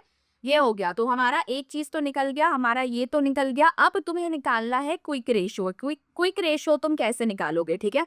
क्विक रेशियो के लिए सबसे पहले तुम्हारे पास करेंट एसेट्स होने चाहिए, इन्वेंट्रीज और प्रीपेड एक्सपेंसेस। अब देखो यहाँ पे प्रीपेड एक्सपेंसेस को तुम 0 मान के चलोगे क्योंकि क्वेश्चन में ही नहीं है। इन्वेंट्रीज हमें दी गई है 2,20,000 की, डिवाइडेड बाय करंट लाइबिलिटीज, ठीक है। चलो करंट लाइबिलिटीज हम कैसे निकालेंगे, यहाँ पे देखो टोटल डेब्ट्स कैसे निकालते हैं। टोटल डेब्ट्स तुम निकालते हो non current liability plus current liability से, ठीक है। तुम्हें टोटल डेब्ट्स दिया गया है, तुम्हें दिया गया है 8 लाख रुपीस का, ठीक है। 8 लाख रुपीस का। नॉन करेंट लाइबिलिटी तुम्हें दी गई है 6 लाख की, ठीक है। तो यहाँ से तो करंट लाइबिलिटी आसानी से निकल जाएगा। 8 लाख में से तुम 6 लाख माइनस कर दोगे तो तुम्हारी 2 लाख की क्या हो जाएगी, करेंट लाइबिलिटी। 2 लाख की तुम्हारी आ गई करेंट लाइबिलिटी। 2 लाख की करेंट लाइबिलिटी आ गई भैया, तब तो अच्छी बात है। या करेंट एसेट कैसे निकाले, देखो वर्किंग कैपिटल कितनी दी गई है, सॉरी यहाँ पे लिखो वर्किंग कैपिटल। वर्किंग कैपिटल का फॉर्मूला क्या सीखा, current asset minus current liability. Working capital कितनी दी गई है, 2,40,000 की, ठीक है। 2,40,000 की दी गई है, ठीक है। और करेंट एसेट तुम्हारे पास नहीं है, लेकिन करेंट लाइबिलिटी तो 2 लाख है, ठीक है। मतलब कि 2,40,000 में ये 2 लाख इधर आके प्लस हो जाएगा, तो तुम्हारा क्या निकल के आ जाएगा, करेंट एसेट निकल के आ जाएगा। मतलब कि 4,40,000 का तुम्हारा करेंट एसेट है। बहुत बढ़िया, ठीक है। 4,40,000 का तुम्हारा करेंट एसेट है, ठीक है। तो अब तुम्हें क्या करना है, देखो क्विक रेशियो में तुमको करेंट एसेट मिल गया, ठीक है। करेंट एसेट तुम्हारा कितना है, मैं बस ये वाला जो यहाँ पे क्विक रेशियो मैंने लिखा है इसको बस मैं इधर लिख रही हूँ। करेंट एसेट क्विक रेशियो में करेंट एसेट माइनस इन्वेंट्रीज अगर हम करेंगे और डिवाइडेड बाय करेंट लाइबिलिटीज कर देंगे तो हमारा क्या निकल जाएगा, क्विक रेशियो, ठीक है। तो करेंट एसेट तुम्हारा कितना आ गया, 4,40,000 का, जिसमें से हम इन्वेंट्रीज माइनस करेंगे तो इन्वेंट्री है हमारा 2,20,000 का और करेंट लाइबिलिटी है 2 लाख का। आ जाएगा 2,20,000 बाई 2 लाख। तो जब इसको कट करोगे तो ये आ जाएगा 1.1:1, ठीक है। आ गया आंसर, आ गया, चलो बढ़िया। तुम्हारा आंसर क्या आ गया था, डेब्ट टू इक्विटी तुम्हारा आया था 0.5:1 और क्विक रेशियो कितना आया तुम्हारा 1.1:1, ठीक है। I hope it is clear. कुछ समझ आए तो तुम बैलेंस शीट की मदद से भी बना सकते हो। मुझे यूजुअली बैलेंस शीट की जरूरत नहीं पड़ती है, मैंने तुम्हारे लिए बस बना दिया था। सबसे पहले तो क्विक रेशियो और डेब्ट इक्विटी जो भी तुमसे पूछ रहे हैं उसको ओपन अप करो, ठीक है। ओपन अप करने के बाद देखो क्या होता है, डेब्ट और इक्विटी हमने तुरंत निकाल लिया था क्योंकि डेब्ट हम नॉन करेंट लाइबिलिटीज को बोलते हैं और यहाँ लॉन्ग टर्म डेट्स का मतलब नॉन करेंट लाइबिलिटी होता है। तो 6 lakh divided by share holder fund 12 lakh करके डायरेक्ट ये निकाल लिया था आंसर, ठीक है। इसके बाद हमें प्रॉब्लम आई क्विक रेशियो निकालने में, ठीक है। तो क्विक रेशियो निकालने के लिए हमने सबसे पहले करंट लायबिलिटी निकाला। कैसे निकाला, देखो टोटल डेट्स याद रखना, टोटल डेट्स तुम्हारा होता है non current liability plus current liability. तो टोटल डेट्स दी गई थी 8 लाख और नॉन करंट लायबिलिटी 6 लाख दी गई थी। तो करंट लायबिलिटी आसानी से निकल गया। अब करंट लायबिलिटी निकल गया तो हमें पता है कि हम वर्किंग कैपिटल के थ्रू, वर्किंग कैपिटल क्या होता है, current assets minus current liability, यहाँ पे हमने किया, ठीक है। करंट एसेट और करंट लायबिलिटी किया तो हमें इससे करंट एसेट मिल गया कितना, 4,40,000। अब जब करंट एसेट मिल गया तो क्विक रेशियो वाले फॉर्मूला में उसे बैठा कर क्विक रेशियो निकाल दो तो क्विक रेशियो तुम्हारा 1.1:1 आया, ठीक है। आई होप ये भी क्लियर हो गया होगा। A business has a current ratio of 3:1 and a quick ratio of 1.2:1, ठीक है। वापस से इस क्वेश्चन में तुम्हें करंट रेशियो और क्विक रेशियो दे दी गई है, ठीक है। करंट रेशियो कितना बोल रहा है तुम्हारा 3:1। करंट रेशियो का फॉर्मूला क्या होता है, current assets bye current liabilities. तुम्हें दे दी गई है 3:1 करंट रेशियो, ठीक है। तो ये भी तुम लिखोगे current assets bye current liabilities, ठीक है। और तुम्हें क्विक रेशियो भी दे दी गई है, quick ratio, quick ratio. Quick ratio का फॉर्मूला क्या होता है, quick assets divided by current liabilities. Quick assets को हम ओपन अप करेंगे तो करंट एसेट्स माइनस तुम्हें इन्वेंट्रीज बेसिकली होता है,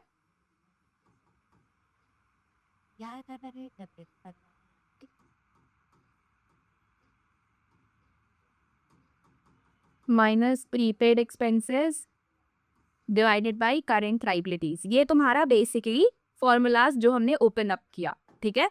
चलो अब देखो, if the working capital is rupees 1,80,000 calculate total current assets and inventory, ठीक है। क्या बोल रहा है कि working capital calculate the total current assets, बोल रहा है टोटल करंट एसेट्स बताओ और इन्वेंट्री बताओ क्या होगा, ठीक है।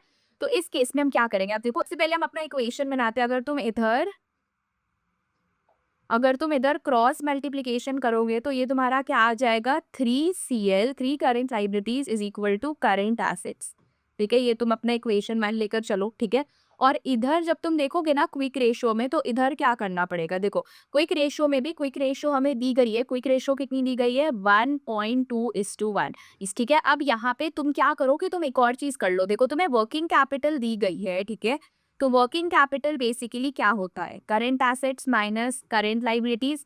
तो वर्किंग कैपिटल क्या होता है, वर्किंग कैपिटल तुम्हारा 1,80,000 का है। ठीक है, is equal to current assets minus current liabilities. अब देखो यहाँ पे करेंट एसेट्स का हमने एक इक्वेशन बना के रखा है 3CL, तो हम इसको यहाँ पे बैठा सकते हैं 1,80,000 is equal to 3CL minus CL। ठीक है, तो ये कितना हो जाएगा, 1,80,000 इज इक्वल टू 2CL। तो अल्टीमेटली ये कितना करेंट लाइबिलिटीज हमारा आ जाएगा, 1,80,000 डिवाइडेड बाई 2, मतलब कि 90,000 का तुम्हारा करेंट लाइबिलिटीज निकल गया।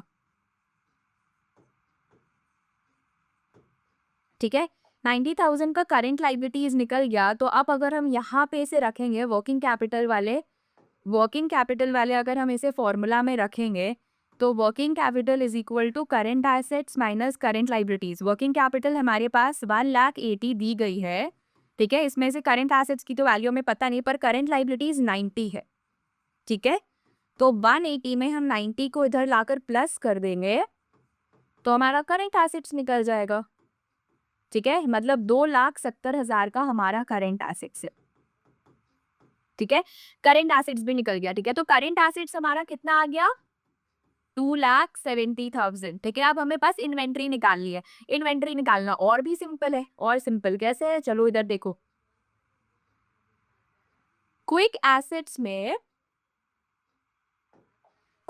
में तुम्हें प्रीपेड एक्सपेंसेस का तो अब कोई भी काम नहीं है। तो क्विक एसेट्स जब तुम यहाँ पे लिखोगे क्विक एसेट्स, तो क्विक एसेट्स हम कैसे निकालते हैं, current assets minus inventories divided by current liabilities. ठीक है, करेंट एसेट्स हमारे पास कितना आ गया है, 2,70,000। हमें इन्वेंट्रीज पता नहीं है, तो हम इन्वेंट्रीज को ऐसे ही लिख देंगे। करेंट लाइबिलिटीज हमारे पास कितनी की करेंट लाइबिलिटी है, वेर इट इज, हाँ 90,000 की करेंट लाइबिलिटी है। और क्विक रेशियो हमारा कितना है, यहाँ पे क्विक रेशियो लिख लो। क्विक रेशियो कितना है, इधर क्विक रेशियो लिख लेना। क्विक रेशियो ये होता है ना, quick assets divided bye current liabilities. ठीक है, तो हुआ है 1.2/1। ठीक है, तो इसको जब तुम इधर इधर ऐसे क्रॉस मल्टीप्लाई करोगे तो कितना आ जाएगा, चलो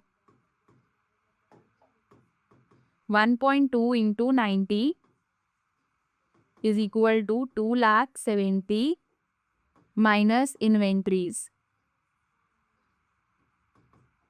ठीक है, आता है जब तुम इनको इंटू करोगे तो, ठीक है, तो 2,70,000 में से ये 1.2 इंटू 90 करोगे तो तुम्हारा आता है 1,08,000। इसको तुम यहाँ से माइनस कर दोगे, माइनस करोगे तो तुम्हारा आंसर आएगा 1,62,000, जो कि तुम्हारा इन्वेंट्रीज है। ठीक है, तो इन्वेंट्रीज तुम्हारा निकल गया 1,62,000 और करेंट एसेट्स तुम्हारा निकल गया 2,70,000। So this is how you solve question. सबसे पहले सबको ओपन अप करो, उसके बाद सॉल्व इट। ठीक है, चलो अब हम नेक्स्ट क्वेश्चन सॉल्व करेंगे। Calculate total assets to debt ratio from the following information. Total assets to debt ratio निकालना है, तो सबसे पहले तो यहाँ पे लिख लो एसेट्स टू डेट। ठीक है, total assets to debt ratio तुम्हारा क्या होता है,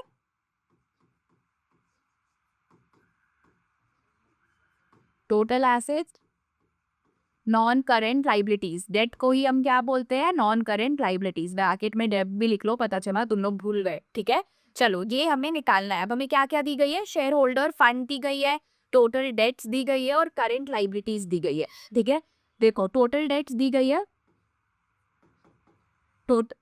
टोटल डेट्स हम कैसे निकालते हैं, non current liabilities plus current liabilities. Total debts कितना है, 16 लाख, सॉरी हमें नॉन करेंट लाइबिलिटी नहीं पता है, पर हमें करेंट लाइबिलिटीज पता है 4 लाख की है। ठीक है, तो 15 lakh minus 4 lakh is equal to non current liability. ठीक है, मतलब कि 12 लाख की हमारी नॉन करेंट लाइबिलिटी है। चलो, नॉन करेंट लाइबिलिटी तो निकल गई, एक तो निकल गया भाई टोटल एसेट्स। टोटल एसेट्स क्या होता है बेसिकली हमारा, व्हाट इज टोटल एसेट। अब चलो टोटल एसेट निकालने के लिए एक ट्रिक लगाते हैं। यहाँ पे हम बनाएंगे अपनी बैलेंस शीट। ये तुम्हारा एसेट और ये तुम्हारा लाइबिलिटीज। ठीक है, लाइबिलिटी में क्या क्या आ जाता है, इधर से इसको मैं क्लोज कर दे रही हूँ। ठीक है, share holder fund, non current liabilities और करेंट लाइबिलिटीज, और इधर क्या क्या आ जाता है तुम्हारा, नॉन करेंट एसेट्स और करेंट एसेट्स। ठीक है, अभी देखो हमारे पास नॉन करेंट लाइबिलिटी और करेंट लाइबिलिटी तो है। नॉन करेंट लाइबिलिटी है तुम्हारी 12 लाख की और करेंट लाइबिलिटीज है 4 लाख की। ठीक है, और तुम्हारे पास शेयर होल्डर फंड भी दिया हुआ है 14 लाख का। तो इधर का टोटल कितना हुआ, 10, 20 लाख, 26 लाख, 27, 28, 29, 30 लाख का तुम्हारा टोटल आया। अब जब इधर का टोटल 30 लाख है तो जाहिर सी बात है कि इधर का टोटल भी 30 लाख होगा। ठीक है, दोनों 30 लाख होंगे। इधर का भी तो टोटल भाई 30 ही हुआ ना, तो टोटल एसेट्स तो हमारे 30 लाख के ही आ गए। अगर इधर टोटल लाइबिलिटीज 30 है तो टोटल एसेट भी तो 30 हुआ। Very simple. हाँ, बस हम इसको अपने यहाँ पे फॉर्मेट में बैठा देंगे। So simple, so easy, looking like a wow. चलो, टोटल एसेट्स तुम्हारा कितना आ गया, 30 lakh divided by non current liability. Non current liability तुम्हारा 12 लाख का है।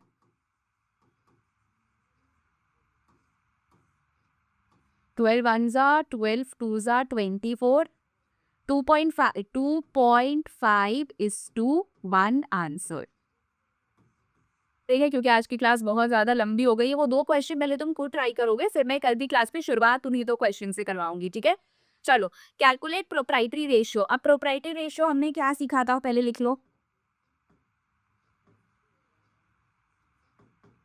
प्रोप्राइटरी रेशियो हमने क्या सीखा था, प्रोप्राइटरी रेशियो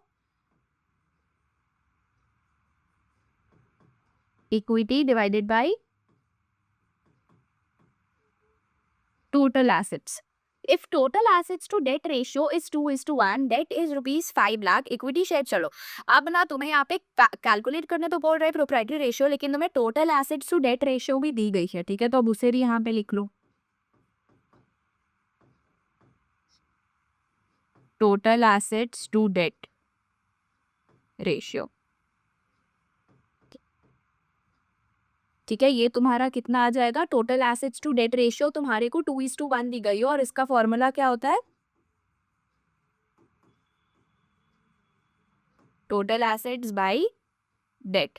और इसका फॉर्मूला तुम्हें बेसिकली 2:1 हो गया और टोटल एसेट्स बाय डेट करना है। ठीक है, चलो बढ़िया। और तुम्हें डेट दी गई है 5 लाख रुपीस की। ठीक है, तो टोटल एसेट्स तो तुम्हें पता नहीं है, पर तुम्हारे पास डेट्स है 5 लाख रुपीस की। ठीक है, तो इसे जल्दी से क्रॉस मल्टीप्लाई करो, कितना आ जाएगा, 2 × 5 lakh is equal to total assets. ठीक है, 10 लाख के तुम्हारे टोटल एसेट्स निकल गए।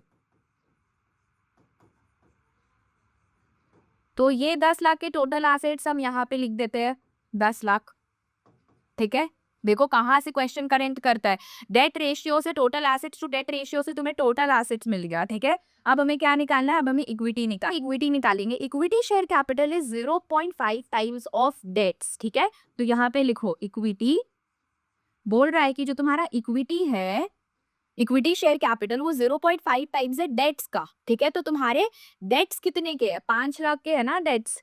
ठीक है, तो 5 लाख का डिवाइडेड बाय 2 करोगे तो कितना आ जाएगा, 2,50,000। ये तुम्हारा इक्विटी आ गया, और बोल रहे हैं कि तुम्हारा प्रेफरेंस शेयर इक्विटी का 25% है। प्रेफरेंस शेयर इक्विटी का 25% है, तो 2,50,000 का 25% कितना हो जाएगा, इसमें तुम वो ऐड कर दोगे। ठीक है, तो प्रेफरेंस शेयर इक्विटी का 25% है, मतलब कि 25 डिवाइडेड 100, 62,500 तुम्हारा प्रेफरेंस शेयर हो गया, तो इसको तुम इधर ऐड करोगे। अब मैंने ऐड क्यों किया, शेयर होल्डर फंड में बेसिकली तुम क्या करने वाले हो, इक्विटी बाय टोटल एसेट्स, ठीक है। इक्विटी मतलब कि तुम्हारा इक्विटी शेयर कैपिटल और प्रेफरेंस शेयर कैपिटल दोनों। शेयर होल्डर फंड में क्या क्या आता है, तो तुम्हारा इक्विटी में शेयर होल्डर फंड आता है, ठीक है। शेयर होल्डर फंड में क्या क्या आता है, शेयर कैपिटल और रिजर्व्स एंड सरप्लस। तो शेयर कैपिटल में तुम्हारा इक्विटी और प्रेफरेंस दोनों आ गया, दोनों ऐड हो गया, ठीक है। उसके बाद रिजर्व्स एंड सरप्लस में देखो क्या है, net profit before tax is ₹10 lakh. Net profit before tax कितना है, 10 लाख। 10 लाख में टैक्स रेट है 40%, 10 लाख का 40% 4 लाख, ठीक है। ये 4 लाख तो भैया गया, गवर्नमेंट के पास गया, बचे कितने, 6 लाख। 6 लाख तुम्हारा रिजर्व हो गया, ठीक है, तुम्हारा सरप्लस हो गया, ठीक है, 6 लाख रुपीज। तो वो भी तुम ऐड कर लोगे, तो टोटल कितना हो गया, 9,12,500, ठीक है, डिवाइडेड बाई 10 लाख से कट करोगे तो ये तुम्हारा आ जाएगा 0.912:1, तो ठीक है, थोड़ा डिफिकल्ट है, ठीक है, पर क्या करोगे, पढ़ना तो पड़ेगा, बहुत सारे रेशियोज हैं, मैं भी हेल्प नहीं कर सकती हूँ, तुम भी हेल्प नहीं कर सकती हो। एग्जाम में 5 नंबर का आता है, अब कुछ भी सीबीएसई उठा के दे सकती है, ठीक है। तो आज हमने टोटल 5 क्वेश्चंस किए, 2 क्वेश्चन और है, एक तुम्हारा बेसिकली है from the following obtain from the financial statements, ठीक है। तुम्हें एक क्वेश्चन ये वाला है, ये तुम होमवर्क में बनाओगी, जल्दी से स्क्रीनशॉट लो, ठीक है। नेक्स्ट क्लास में हम इसी क्वेश्चन से स्टार्ट करेंगे, बट अभी के लिए तुम स्क्रीनशॉट ले लो, ठीक है, खुद से ट्राई करके देखो। तुम्हें इंटरेस्ट कवरेज रेशियो फाइंड करना है, आईसीआर, ठीक है। देखो इंटरेस्ट कवरेज रेशियो में ना एक मैं तुम्हें ट्रिक बताती हूँ। इंटरेस्ट कवरेज रेशियो में मैंने तुम्हें क्या बोला, EBIT divided by interest charged, ठीक है, तुम्हें ये करना है, ठीक है। ईबिट निकालते कैसे है वो देखो। ईबिट बेसिकली होता क्या है, ईबिट तुम्हें दे दिया जाएगा earning before interest and tax, ठीक है। इसमें से तुम माइनस करोगे इंटरेस्ट तो आता है, ठीक है, अर्निंग आफ्टर इंटरेस्ट। इसमें से तुम टैक्स माइनस करोगे तो तुम्हारा आता है अर्निंग आफ्टर टैक्स, जिसे हम शॉर्ट फॉर्म में EAT भी बोलते हैं, ठीक है। तो ईबिट है earning before interest and tax, इसमें से तुम इंटरेस्ट माइनस करोगे तो तुम्हारा अर्निंग आफ्टर इंटरेस्ट आ जाएगा, ठीक है, और टैक्स माइनस कर दोगे तो earning after interest and earning after tax आ जाएगा, ठीक है। अब यूजुअली तुम्हें ना क्वेश्चन में ये दी गई होती है, ठीक है, तो इसमें से तुम्हें पहले टैक्स को रीऐड करना पड़ेगा, टैक्स रीऐड करने के बाद तुम इंटरेस्ट को वापस से ऐड करोगे तो जाके तुम्हारा ये आएगा, ठीक है। सो एक मैंने तुम्हें शॉर्ट ट्रिक बता दी है ये क्वेश्चन करने के लिए। उसके बाद तुम्हारा एक और क्वेश्चन है, ठीक है, इसमें तुम्हें डेब्ट टू कैपिटल एम्प्लॉयड कैलकुलेट करना है, ठीक है। कैपिटल एम्प्लॉयड के भी मैंने तुम्हें 2 तरीके बता दिए, लायबिलिटी साइड अप्रोच और एसेट साइड अप्रोच, उससे ये बन जाएगा, ठीक है। फुल क्वेश्चन ये दिख रहा है क्या स्क्रीन में, देख लो, टेक अ स्क्रीनशॉट,